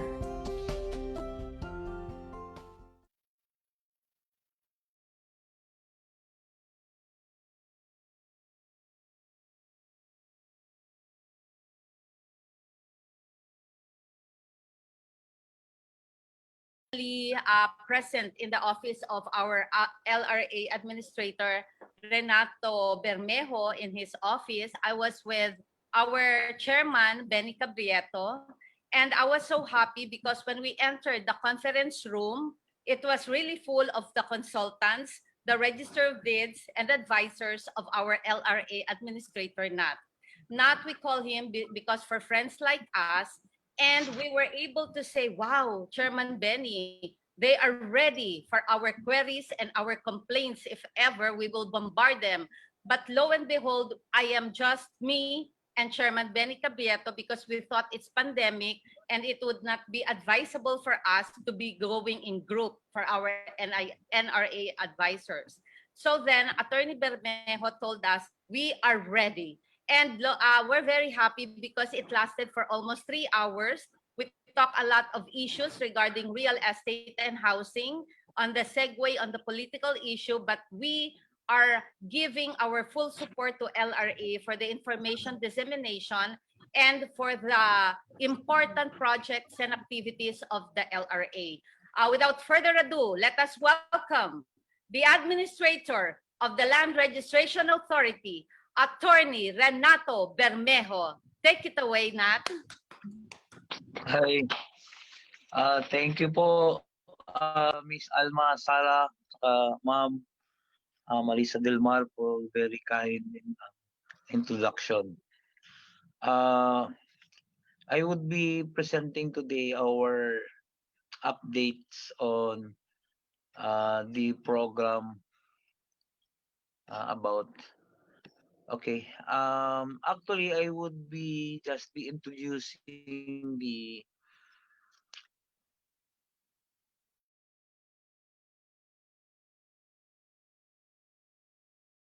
programs that we institute, asking the Vice President of the Land Registration System, our LTCP provider, to further discuss the details because most of the I think it's all of the programs that we will be discussing is are implemented by the LTCP or our land title computerization project provider. Kasi po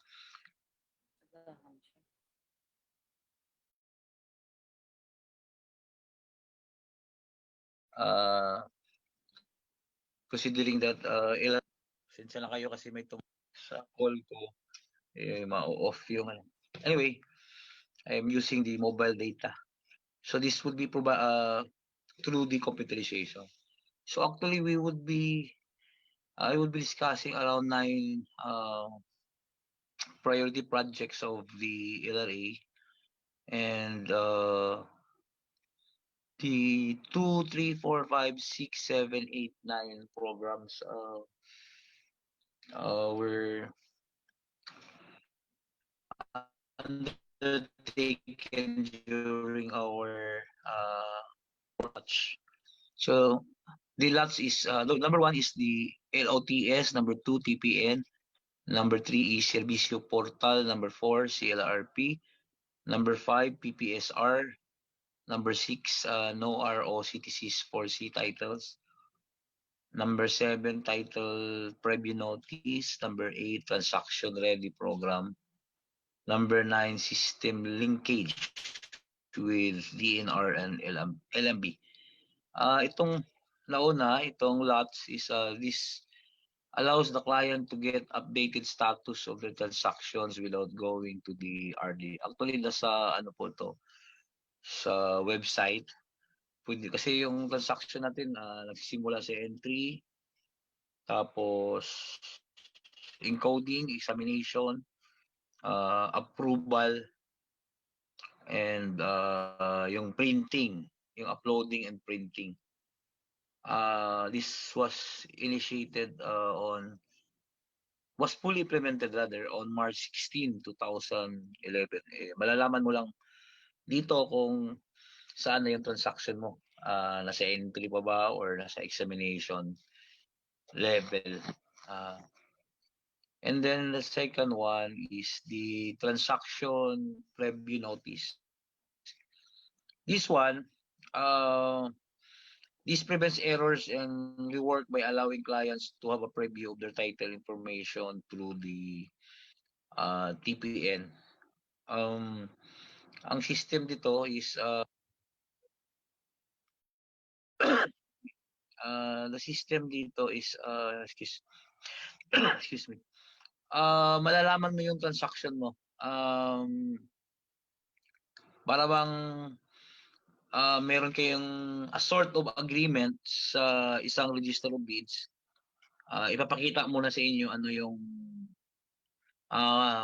kalalabasan ng yung transaction. So ipa-check sa iyo yung name, yung TCT number, yung mga details doon, so kung address.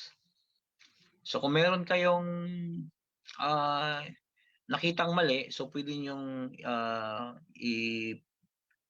i-underline doon. So para malaman ng register of deeds. Kasi usually, especially that yung may mali sa bangko, yung loan ka, binabalik yung pinapakorek. So this one, pinapakorek na natin in advance, baka kasi na-print na yung title, we will have a tedious process of correcting it. And it may even require a trial in court or a court proceedings bago mo collect yung entry. So as a what we call it as a support or assistance to both the employees, the government employee or government official and the transacting public. So nagkakaroon na sila ng pwede na sila meron na silang nag-provide tayo ng document as a sort of their agreement nilang dalawa na ito na yung kalalabasan. So we just allow the participation of the transacting public. Hindi yung passive na antay ka lang tapos bigyan mo yung documents. We allow them to participate. So this was fully implemented in October 15, 2018.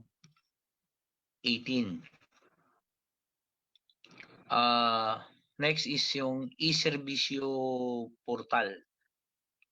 Ito, ano to siya, yung pagre-request ng certified true copy. Ang ginawa po nating online. This was this was by the initiative of the LTCP contractor. Actually, when I assumed office, we already had an internal agreement with the LTCP contractor. By the way, the LTCP contractor of LRA is Lares.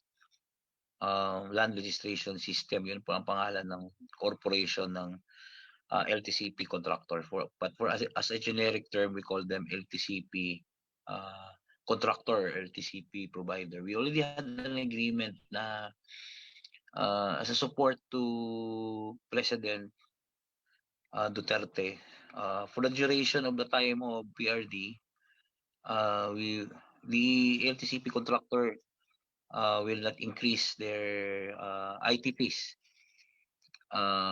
Actually, kung siguro kung mahal yan, baka ibang fees yan kasi yung land registry, yung registration natin, hindi naman po yung LTCP contractor ang babayaran yun natin na fees, but also the BIR, saka yung iba pa. But as to, I'm not referring to the government fees. I'm referring to the private contractors fees. Simula po na nakaupo yan si Presidente up to now, hindi po sila nag-increase ng IT fees. Yan po yung internal agreement namin. I was grateful that maliban pa doon, sila na itong nag-initiate nitong e-servicio portal. Yung kasi yung mga na-discuss kanina sa LRA yun, ito sa kanila to mismo galing. Itong e-servicio portal. Online to ang pagre-request ng certified true copy. Pero merong, other than that na online, hindi na kayo pupunta sa Register of Deeds. Pati pagkuha nyo ng certified true copy sa e-servicio portal is hindi na rin kayo pupunta sa any Register of Deeds office kasi ihatid yung certified true copy ninyo na nire-request, and it is without increasing the existing price for a CTC, certified true copy of title secured.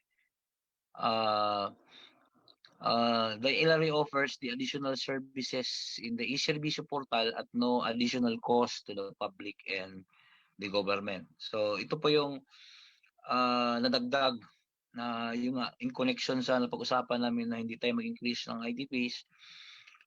Ang private contractor na mismo nag-initiative dito na sila na mag-shoulder ng payment ng courier ng LBC. Hindi ko alam kung anong courier, but they will be the one to shoulder the additional services of delivering the certified true copy to your home or to your office, as the case may be.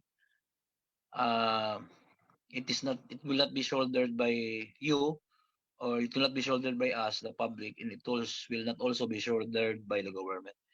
This additional service will be shouldered by the private contractor. The next is the Citizens Land Registration Portal. Parang kapamilya po to ng Transaction Ready program ng LRA. So pwede na kayong pre-encode ng transaction details. Actually, itong system na to, hindi to bago. Actually, late na ang LRA dito eh. Kasi actually, kagaya ng SEC, 1980s pa at 1990s, alam ko na yung SEC is referring to Securities and Exchange Commissions, 'di ba? Tayong magpa-register tayo ng corporation, tayo yung nag-encode ng details, hindi naman yung empleyado nila. So matagal na nila itong ginagawa. So ang LRA naman hindi ganoon. Noon, ang empleyado natin sa loob ang naglalagay ng detalye sa titulo. So ito, wala tong pagkakaiba sa na-implement ng SEC noon pa. Sabi ko nga, huli na nga ang LRA dito eh. Hindi kami nauna sa concept na to, lumang-luma na to na concept. So this one, the CLRP allows LRA clients to pre-encode transaction details.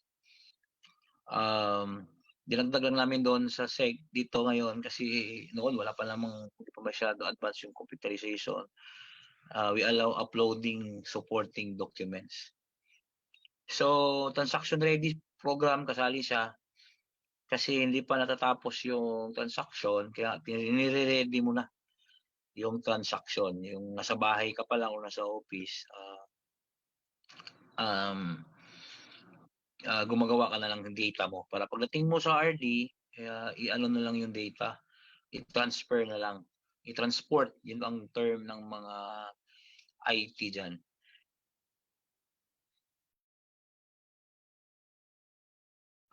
We are also grateful to the developers, the banks, kasi they are now using this program. Hindi pa naman lahat, pero marami lang gumagamit ng CLRP, Citizens Land Registration portal. This was launched on January 6, 2020. Ito, Personal Property Security Registry, project po ito ng Malacanang, bypassing a law. So nagkaroon na ng law, so creating di ba meron tayong register of deeds, creating one registry nationwide to siya na register of deeds. Pero limited lang yung nire-register niya, yung personal property security. Yung mga transactions affecting personal movable property. So yung mga chattel mortgage. This is the initiative of, I repeat, the Malacanang para ma-online na yung registration ng mga chattel mortgage and other personal property. Anyway, as I've mentioned, the BP Ernest will explain in details yung mga sasabi ko ngayon. Sorry. What I am discussing now.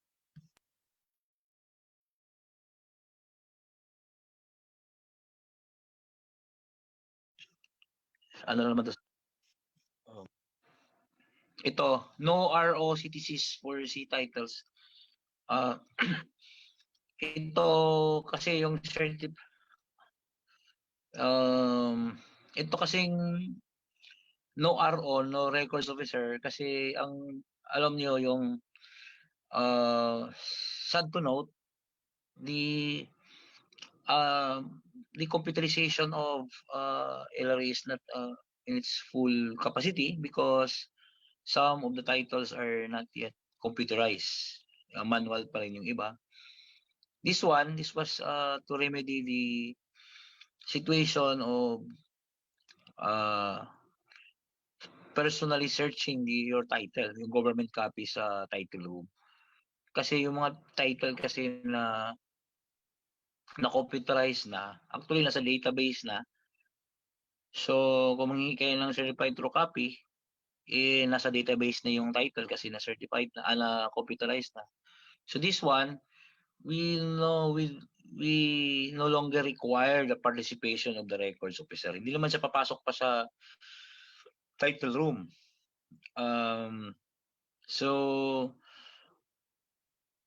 So diretso na sa printing kasi nasa database na eh. So ito yung advantage pag computerized na yung title. I will discuss briefly about the computerization of your titles.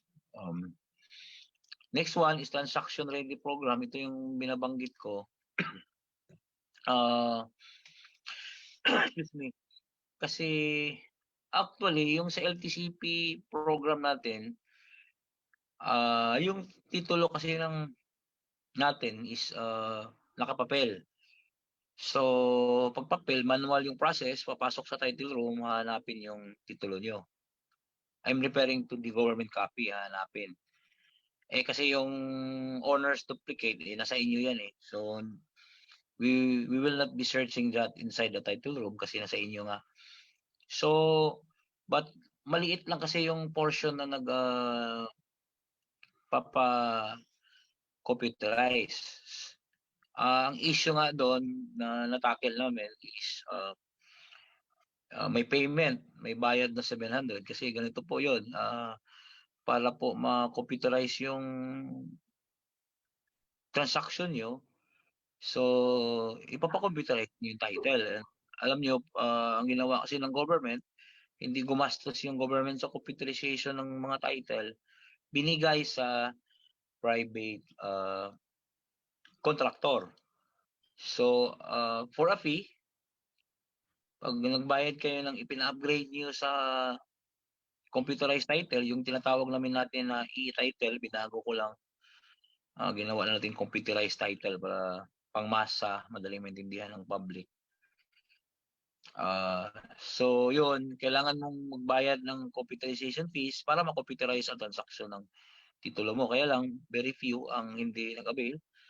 So, one of the factors we considered is the fee. So, again, we are grateful to the private contractor for creating this program. This was I was the one who suggested this program na walang bayad. Pero parang pareho na rin na computerize yung process. Hindi lang siya one step before, tinanggalan lang parang ni-ready lang yung titulo mo, yung transaction, but without surrendering your title. Kasi yung computerized process kasi, para ma-computerize yung title mo, isauli mo yung title. Dito, we do not require the return of title and there is no payment. Free po ito, pero similar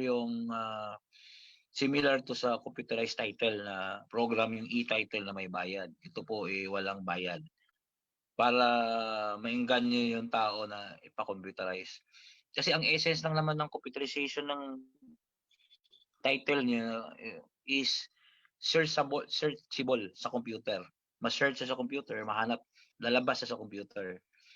Hindi na kailangan papasok sa title room, kaya lang yung public nga hindi kukundi ang nag-avail ng computerization ng title nila. So we have this as an alternative which is free. Parang we mimic the e-title but for free kasi may bayad yon. So ito po, we implemented it this year, itong program. Was a pilot implementation for this year po yon. And then we have the DNR, LMB, and LRA leakage. Kasi this refers, ito namang next program na to, this refers to the technical description of your title. Example, pinasubdivide nyo sa DNR, 100 lots. So, itong linkage na to is i-transfer lang from DNR to LRA kasi wala namang editing authority ang LRA. Hindi naman, approve na lang DNR yan, hindi po pwede baguhin ng LRA ano nakasulat dyan. So we have this LRA linkage. Kaya lang, we had discussed it since 2017 or 18. Hindi pa, I hope that ngayon pa lang na-sign ng DNR yung this year. But in the meantime, we allow the transacting public to encode. Kasi ito nga yung basic ano ng LRA is yung transaction ready program. Yan po yung basic premise ng LRA. So we allow them to encode themselves. Kung nagmamadali ka, pwede ikaw na mag-encode or you allow or bumalik, you can continue under the same process of our employees encoding your technical description. So we also have this to be included in the CLRP, yung na-discuss ko kanina na pwede na ikaw mag-encode ng transactions, mag-encode ng inyong technical description. But hopefully, it is ang kulang na lang dyan yung sa, pero pag natapos na yon ng DNR LMB LRA linkage, ititigil na rin namin yung allowing pre-encoding kasi yun na yung gagamitin. In the meantime lang naman, nawala pa. So, we are doing this. Ako naman, ka-point ko pa lang sa LRA, we are fully aware already of the cornerstone of President Rodrigo Duterte's program, which is anti-red tape. Ano po yan?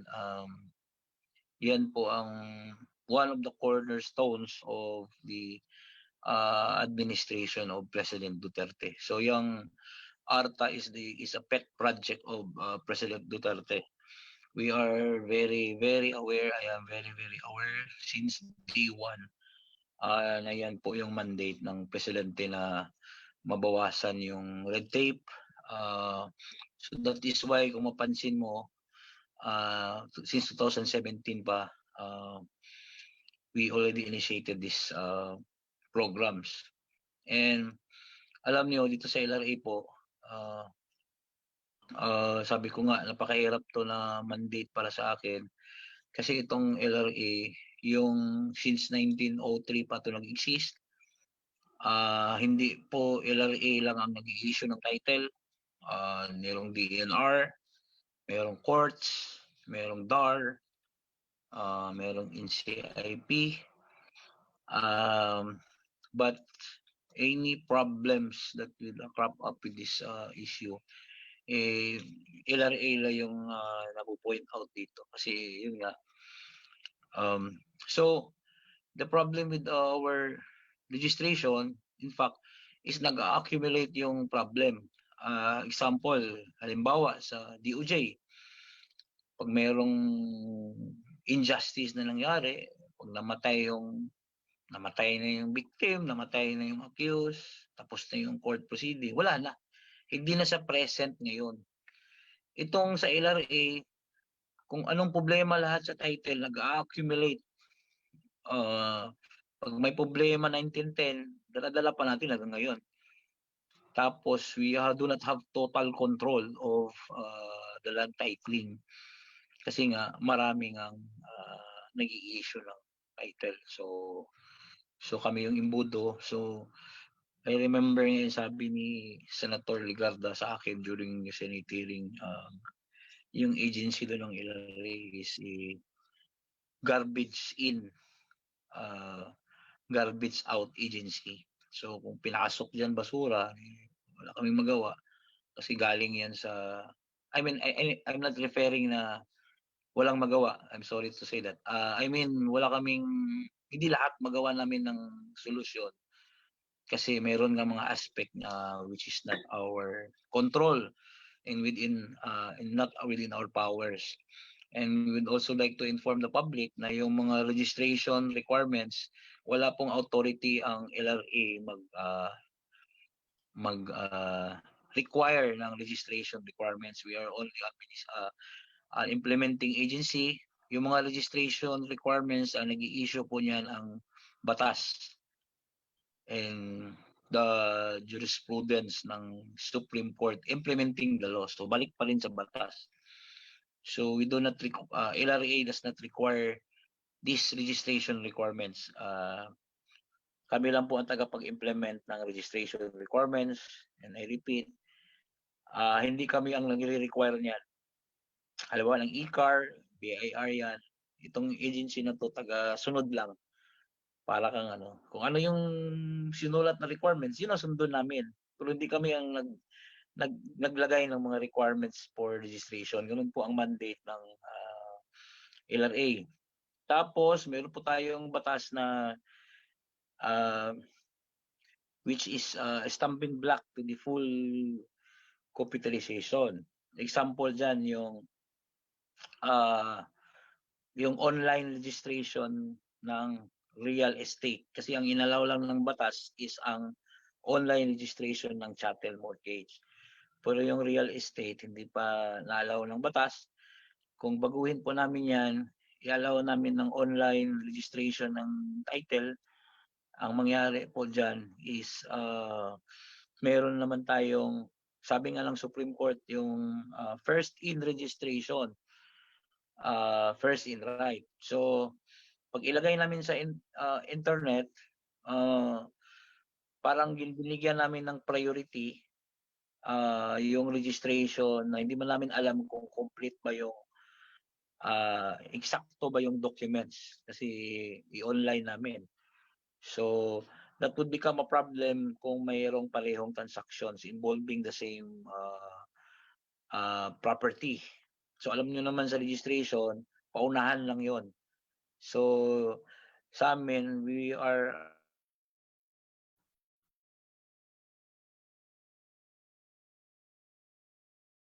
as much are mandated to be neutral about that not alter that procedure. So that is why, and it also the law requires really the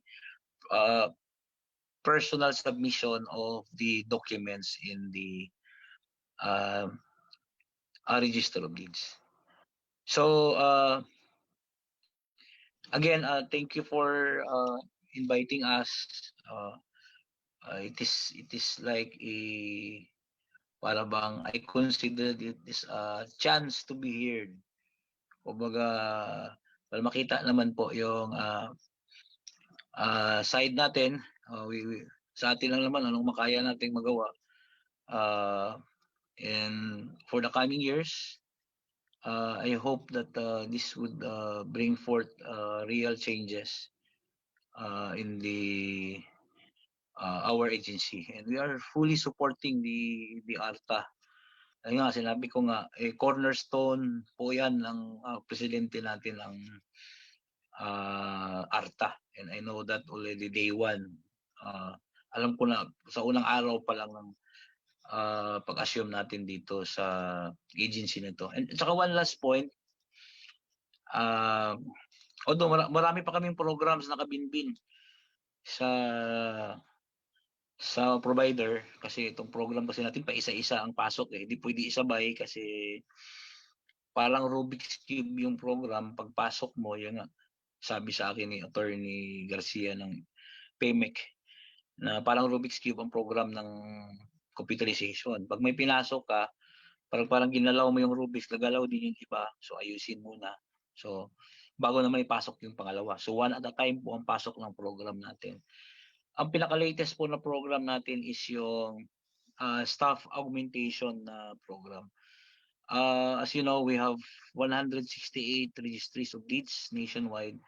Sa program po natin na ginagawa na rin ng LARES, kasama ng iba pa mga program, nakabinbit pa, marami pa po, is yung parang ginawa nating isa. Naging isa na lang yung lahat ng 168 registries of deeds. Meaning, halimbawa, mag-backlog doon sa encoding. Pag mayroong isang ROD na encoding niya is marami masyado, lahat ng program ng ibang registries of deeds, 168 yun, they would be notified. They would be informed na isa sa kasama natin ng RD, isa sa link natin ng RD, mahaba masyado yung encoding. So they can assist in the encoding. Inalis na natin yung authority sa central office na mag-assign ng staff. So lahat na ng RD, they would be requested by the computer program magpadala ng encoder doon sa isang ROD na mahaba yung backlog. Sila na magpadala, hindi na ang administrator, ang register of deeds concern lang. You can send your staff with a maximum of 7 days in a month sa isang RD without the need of the bureaucratic ladder, yung dadaan pa ng sa operation hanggang mapirmahan ng administrator. Nasa register of deeds na po yung authority mag-assign basta provided not more than 7 days a month. So ganoon din mangyari kung mag-backlog sa examination. So pag mayroong isang ROD na mag-backlog, so the rest of yung 168 RDs would be notified. So parang isa na lang sila. And they can, we allow them to function themselves on their own. So we were informing the public also about that so that they can participate. Siguro kausapin yung ibang RDs. Kasi alam niyo yun po, hindi naman tayo mag-alis na. Ako naman din, alis din. Lahat naman tayo alis sa trabaho. Ako din naman ialis. So yan po yung maiwan ko dyan na they can, na hindi na natin, tinatanggal natin yung bureaucratic ladder na nag-choke up doon sa itaas. So yung process na yan, isa po sa example natin na na malesen yung matagalan. So actually, they can solve it themselves kasi alam niyo po, 168 registries yan. Yung bulky lang naman dyan di maabot ng 30 siguro. 30 or 50. Mahaba na. The rest dyan, wala namang ginagawa yung ibang RDs. Kaya lang, doon sila assign sa malayo. So that is why we now allow that process na sila na mag-sign at authorize maglipat ng tao. Ini-aid lang ng computer. So, itong we also inform also yung kasama sa industry din na yung when I assume office, naghingi po ako ng statistics sa LRA since ng mga 15 years or 20 years backwards, 2017, 2007, 1997 to 2017, 1997 to 2017, naghingi ako ng summary ng average na na-appoint na personnel. 3 lang po. 3 personnel a month lang ang na-appoint ng LRA. So, underman yung LRA ng mag-assume. So, we have, ang daming issues po dyan. Bigyan ko lang kayo ng example. Ang isang issue dyan, yung pag mag-apply ka, mawala yung transcript mo, mawala yung NBI clearance mo, or mag-inquire ka, sabihin ka na hindi bakante. During the interview, sabihin ka, mayroon nang ilagay dyan, wag mo na lang. So, ang daming issue dyan.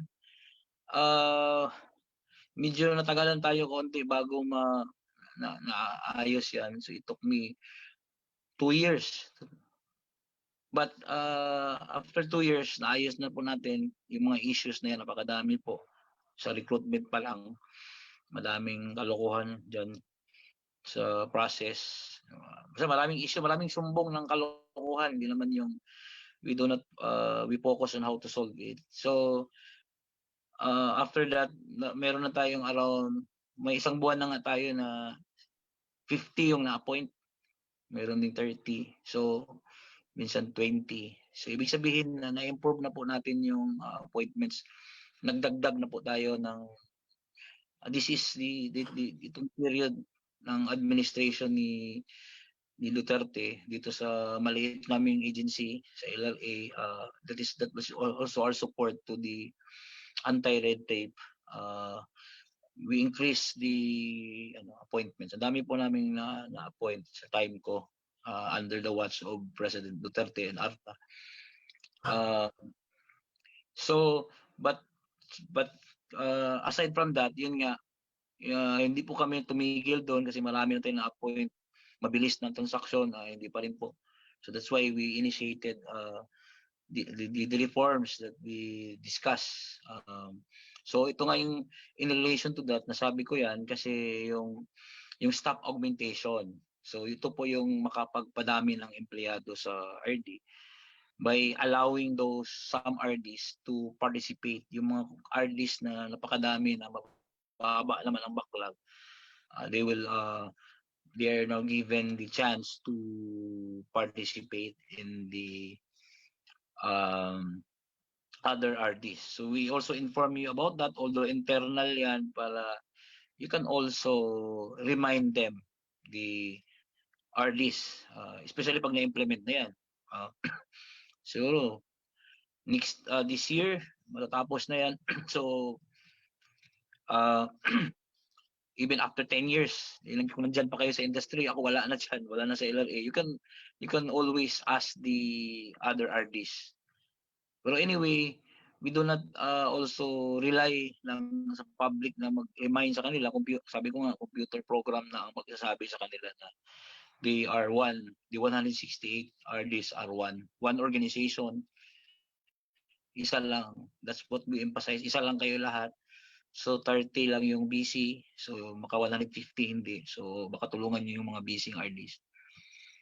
So again, before I will end my discussions, hindi po namin sa aking time po, sabi ko nga accumulated yung problems ng LRA since 1903, 100 years. Hindi ko po sinasabi na masosolve ko yung lahat ng problema, but we're trying our best.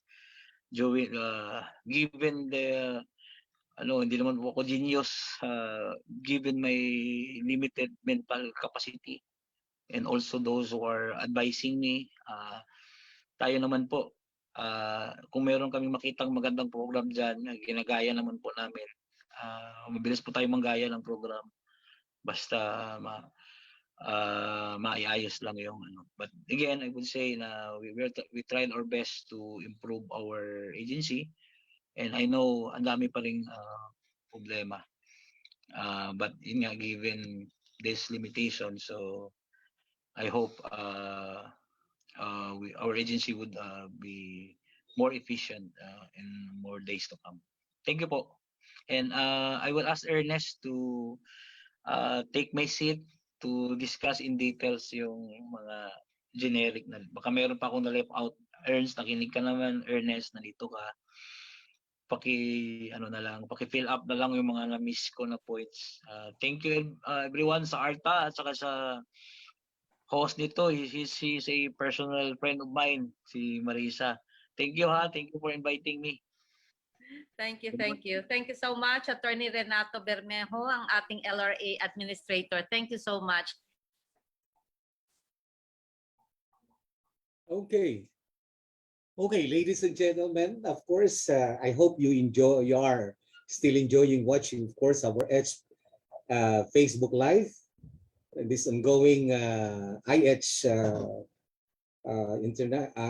That is the first virtual national convention of Andrea, featuring, of course, the IHFF. And of course,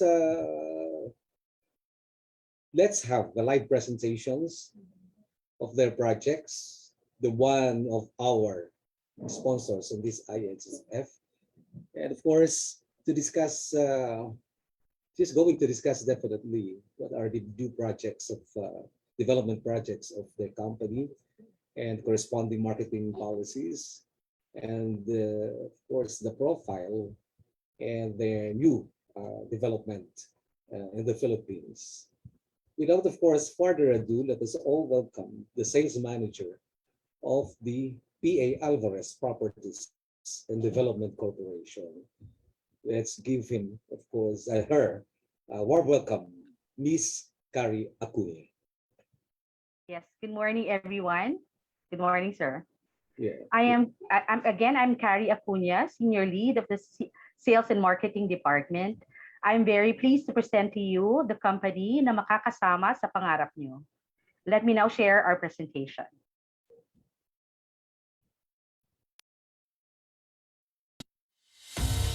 We are PA Properties. For 26 years, we have been recognized as one of the fastest growing real estate developers in Southern Luzon, Philippines. We build dreams. 26 years ago, Pelagio Alvarez dreamt of putting a roof over the heads of Filipinos at a price they can afford. From 2.3 hectares of family-owned land, residential units were constructed and were sold out in a span of 4 months. The patriarch's vision through his son, Romarico Alvarez, the chairman of the board, not only made history, it also paved the way for PA Properties in transforming more lives in the years that followed. The driving force behind PA Properties is its commitment to provide only excellent products and services to its customers. Through our constant drive for improving our processes and instilling a sense of customers' intimacy among our employees, we assure first-rate delivery of our products in the markets that we serve. We help in solving the country's housing backlog. The Philippines has an estimated 12 million housing backlog by 2030. It has been the passion of Chairman Alvarez to address this huge residential gap by supporting the national government's thrust in providing quality housing that more Filipinos can afford. This is the basic need of every Filipino, to have a roof over his head. Through strength in partners and in people, we at PA Properties solidify our position in becoming one of the country's leading community developers. We do not just build houses, we build homes and sustainable communities.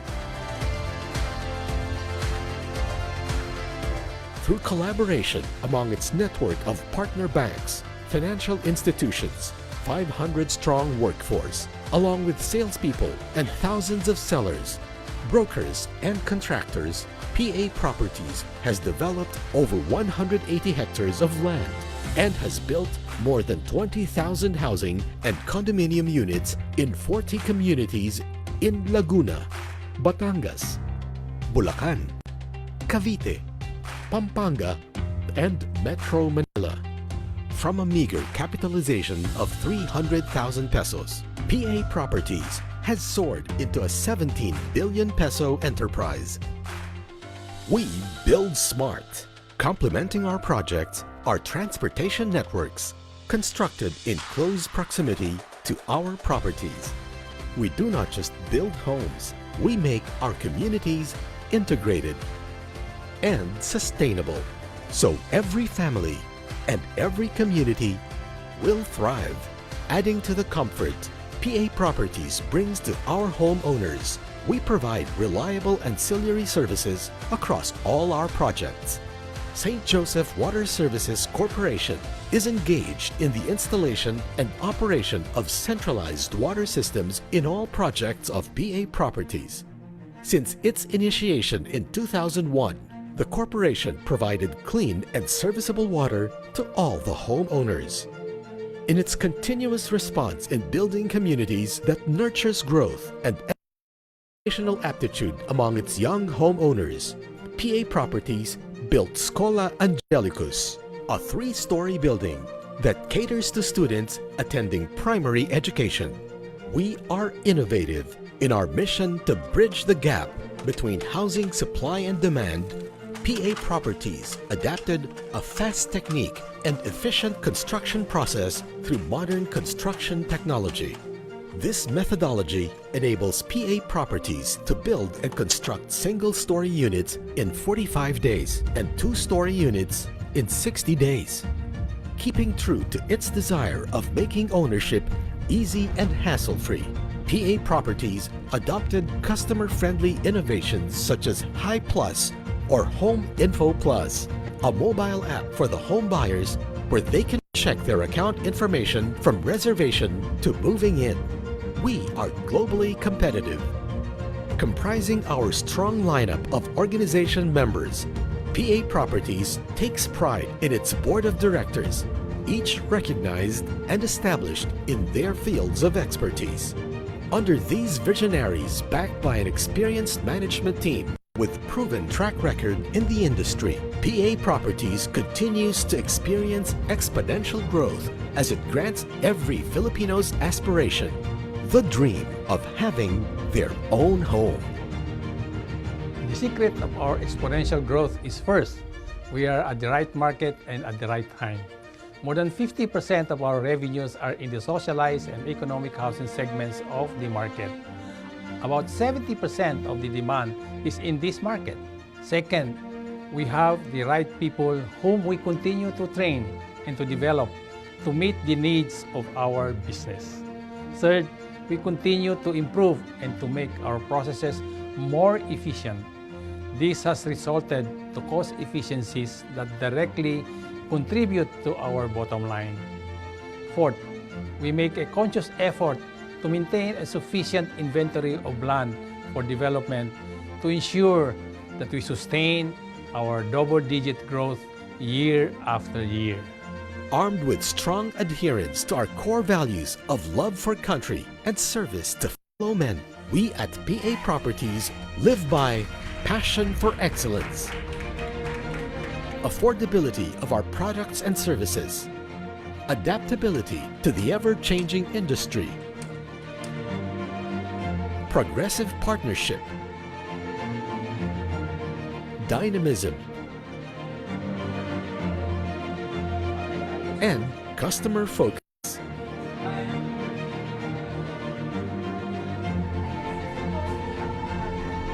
Recently, PA Properties entered a strategic joint venture agreement with Hankyu Hanshin Properties Corporation, a Japanese real estate giant with over 100 years of experience in building progressive communities across Asia.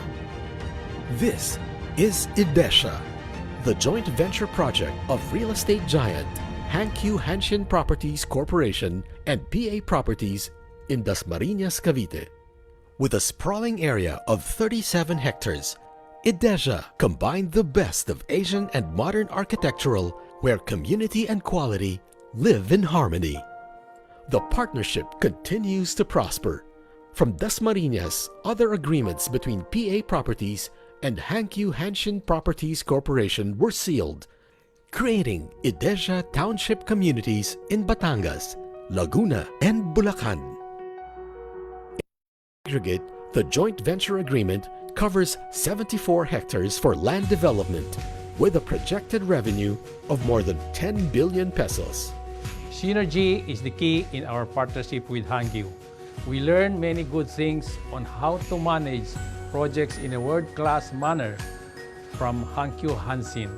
Being a major company in Japan, they had a lot of experience in project management that may have taken a much longer time for us to learn on our own. On the other hand, we are positive that Hankyu Hanshin also had key learnings doing business in developing countries like ours. Together, PA Properties and Hankyu Hanshin revolutionized and upgraded the way of living in Batangas, Laguna, Bulacan, and hopefully in other parts of the country soon. We are responsible. PA Properties, together with its officers and employees, are passionate and dedicated in uplifting the lives of the Filipinos and the community, as exemplified in our various corporate social responsibilities on education, health of the underprivileged children, persons with disabilities, disaster relief and rehabilitation, and spiritual wellness. We are ready, built with a strong foundation of helping the Filipino people own their dream home. PA Properties is set to conquer and create more housing units and enriched community living in the next 25 years. With formidable leadership, passionate workforce, and strong partnerships, we see the coming years brighter, smarter, stronger, and globally recognized. As attested by our growth statistics, we see continuous double-digit progress in our company's revenues and income. Our resiliency has been tested, and we have been strengthened by the financial crisis of 1997 and 2008, and more recently, the challenges presented by the pandemic. We have no reason to believe that we cannot surpass any challenges that will come our way. We look forward to a robust future as PA Properties moves with resilience and innovation. We are firm in embarking on measures intended to strengthen our resolve to cover wider territories, broader market niches, and ampler alliances. Empowered through our people and our partners, I am confident that the next 25 years will be bigger and brighter as we continue to improve on what we have started while maintaining our company values that took us from our humble beginnings to where we are right now. We are PA Properties.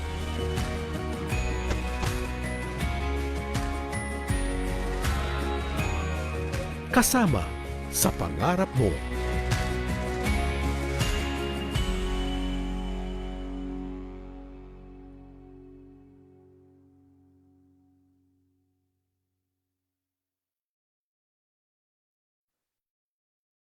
Good morning. Welcome to PA Properties. I'm Carrie Acuna, Senior Lead of the Sales and Marketing Department. Let me introduce first our company, PA Properties. We have been in the real estate industry for the past 26 years. We are very well known in the Calabarzon area, wherein most of our projects are located. Our projects are located from north and south of Luzon. We have 5 projects in Laguna, situated at Santa Rosa, Cabuyao, and Calamba, 2 projects in Lipa, Batangas, 1 project in Cavite. And for the north, they are located at San Jose del Monte, Norzagaray, Bulacan, Fernando, Pampanga. We are offering residential houses, mid-rise condominiums, and commercial properties for lease and sell. For those interested in investing into condominiums, we have one in Santa Rosa, Laguna. This property, in which we call La Linea at San Jose Residencias, is located just right beside the famous Enchanted Kingdom. A wise investment because Santa Rosa is one of the booming cities south of Manila. It's very near Metro Manila and also to tourism destinations as well. Right now, we offer as much as 100,000 discount for our buyers and a monthly amortization of as low as 10,000 pesos via Pag-ibig financing. With our extended DP terms up to 36 months to pay, equity amortization of La Linea is at 5,012 pesos. We also have 2 condominium projects located in the heart of Metro Manila. One is East Residences, located at Ortigas Extension, Pasig, and the other is the North Grove, located at Caloocan City. For East Residences, we offer 15,000 pesos discount and as low as 6,384 for the monthly amortization via Pag-ibig financing. For the North Grove, we offer as high as 404,000 pesos and a low monthly amortization of 13,324 via Pag-ibig financing also.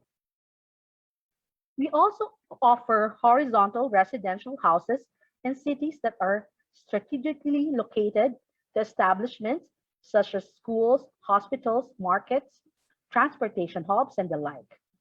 First off, we go to Lipa, Batangas. We have 2 projects, namely Novista Lipa and Novista Homes Phase 2. As we know, Lipa, Batangas is now one of the most prosperous cities in Batangas. With a very nice climate, conducive to comfortable living, it also has access to great beaches of Batangas. For Novista Lipa, we have the first house model, a townhouse named Sophia. We offer 20,000 discount and a low monthly amortization of just 7,901 via Pag-ibig financing. The next house model is the Venice.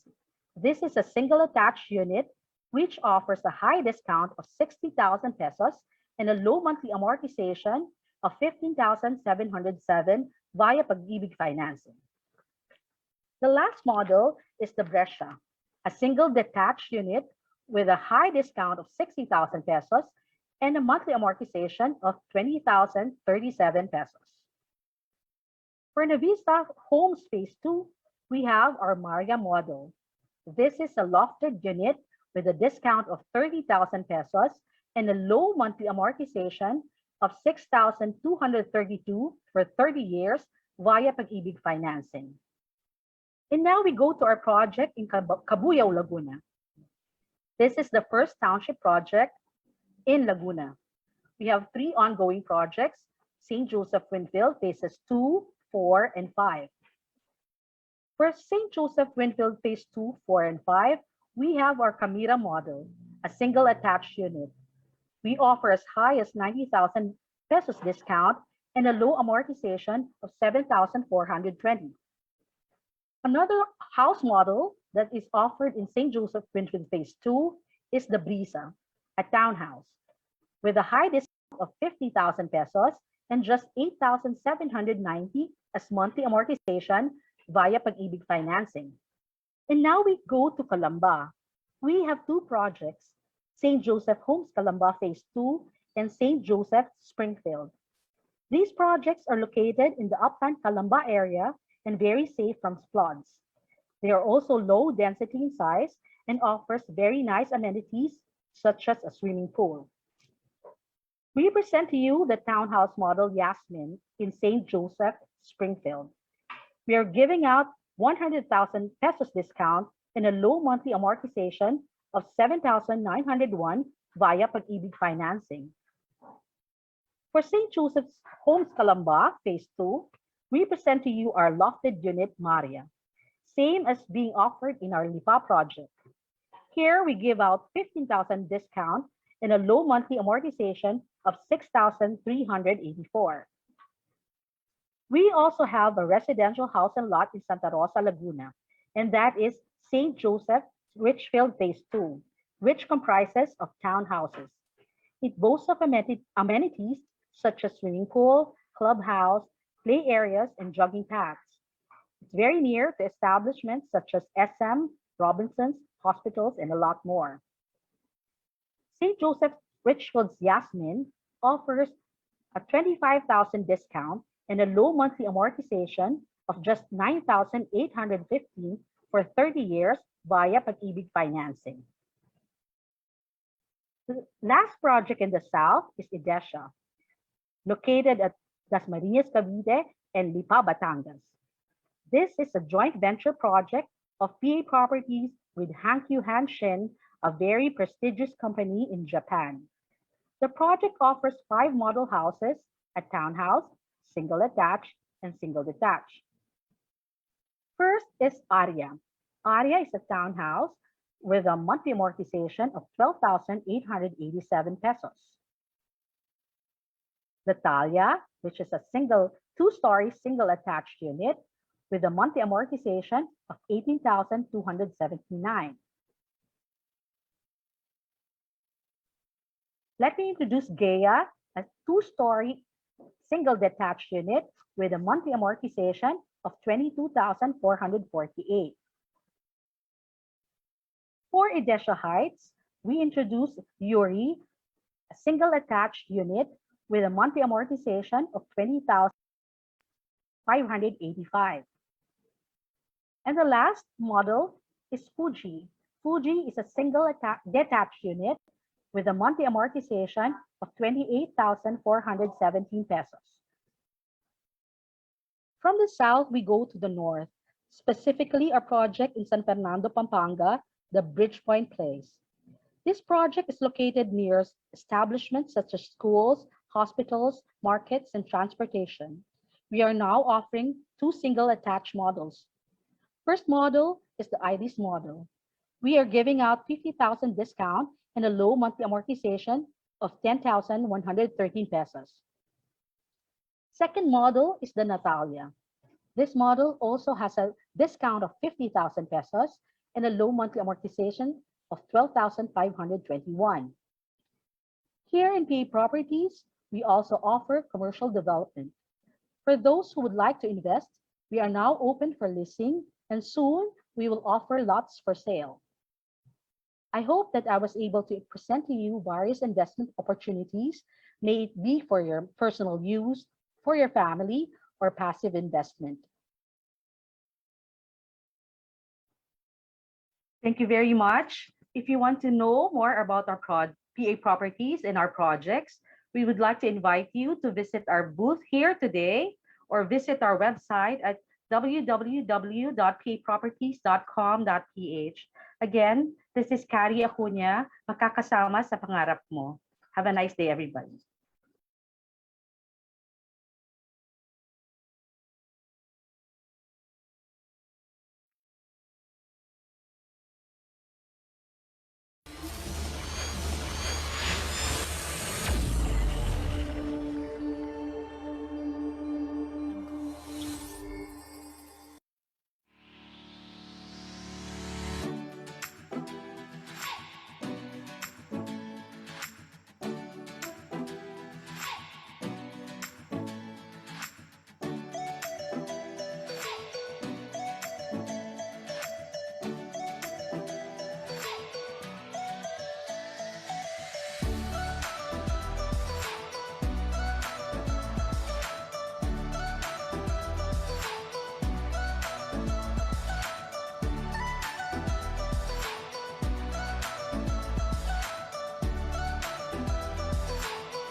Since its inception in 2015, Bria Homes has always stood for the nationalistic objective of alleviating homelessness and improving the quality of life for the underserved Filipino. Through the years, Bria Homes has been continuously growing its vision through offering a wider variety of choices and expanding its footprint to cover more ground, reach new heights, and serve more Filipinos across the archipelago. With over 50 projects all over the country, the Bria Homes brand has been synonymous with the best value for money options, top-notch quality, progressive locations, ease of ownership, and a premier customer experience. Bria Homes has always gone above and beyond expectations, redefining the concept of a home builder and turning subdivisions into fully thriving communities.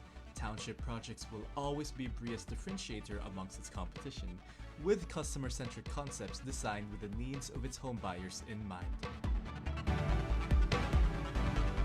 Bria Homes has always stayed attuned to the times, adapting to the digital revolution, all in the name of convenience and safety to its home buyers.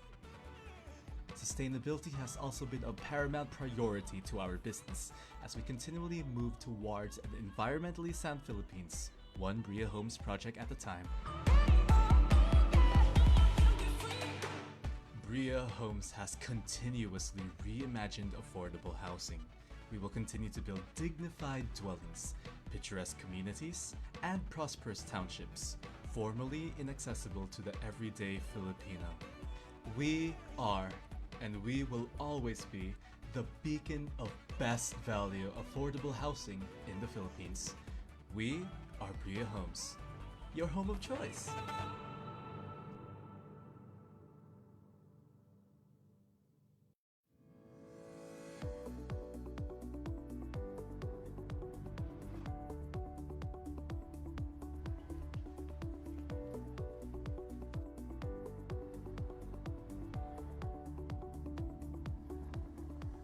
Torre Lorenzo Development Corporation seized an opportunity to build spaces that put students first. 20 years later, we have grown to be one of the youngest, most progressive, full-scale developers in the country. But our success didn't happen by chance. It happened by design. We purposefully selected locations around the biggest colleges in Metro Manila with our premium university residences.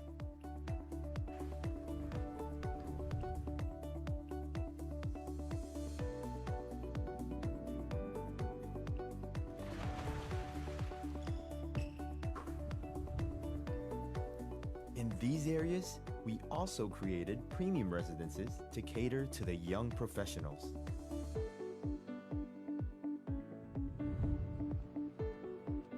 We invested early in cities we knew would grow into centers of business activity and tourism to develop at just the right time. There, we built premium lifestyle developments and modern townships designed for the increasingly discerning consumer. Each project better than the last.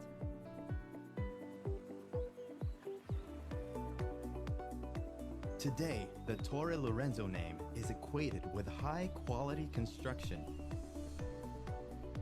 innovative design, and a promise to respect the land and the community around us. Inspired by the country's economic growth, we plan to expand to other key cities in the near future. Over the years, we have nurtured a distinct culture that defines us and guides our every move. With this philosophy, we built a team of experienced, innovative, passionate people with a shared objective: to plan, to build, to sell, and to keep our developments new and progressive. For 5 years now, our strategy has enabled significant annual revenue increases, so that at the close of 2019, we would have grown in value from 1.47 billion to 12.6 billion. Our ambitions continue to lead us towards the forefront of the industry, only getting better with every milestone along the way. Join us in our journey. We can't wait to tell you what we have planned for tomorrow. We could tell you a lot about our new elevators, their features, materials, and colors. But what really matters to us is how they relate to you, how you experience elevators, how our new smart materials can reject dirt, microbes, even fingerprints, and can deal with wear and tear. How users of buildings can connect in new ways, and how you're able to create new connections, all the way from entrances to home doors and office desks. Our solutions can make your life easier, richer, and more intelligent. This is why our new elevators have built-in connectivity. So whatever tomorrow brings, you'll be ready. By making the core of your building updatable, you're able to meet future needs and increase the value of your building. Entering the new era of elevators, KONE DX Class elevators. connecting more than floors.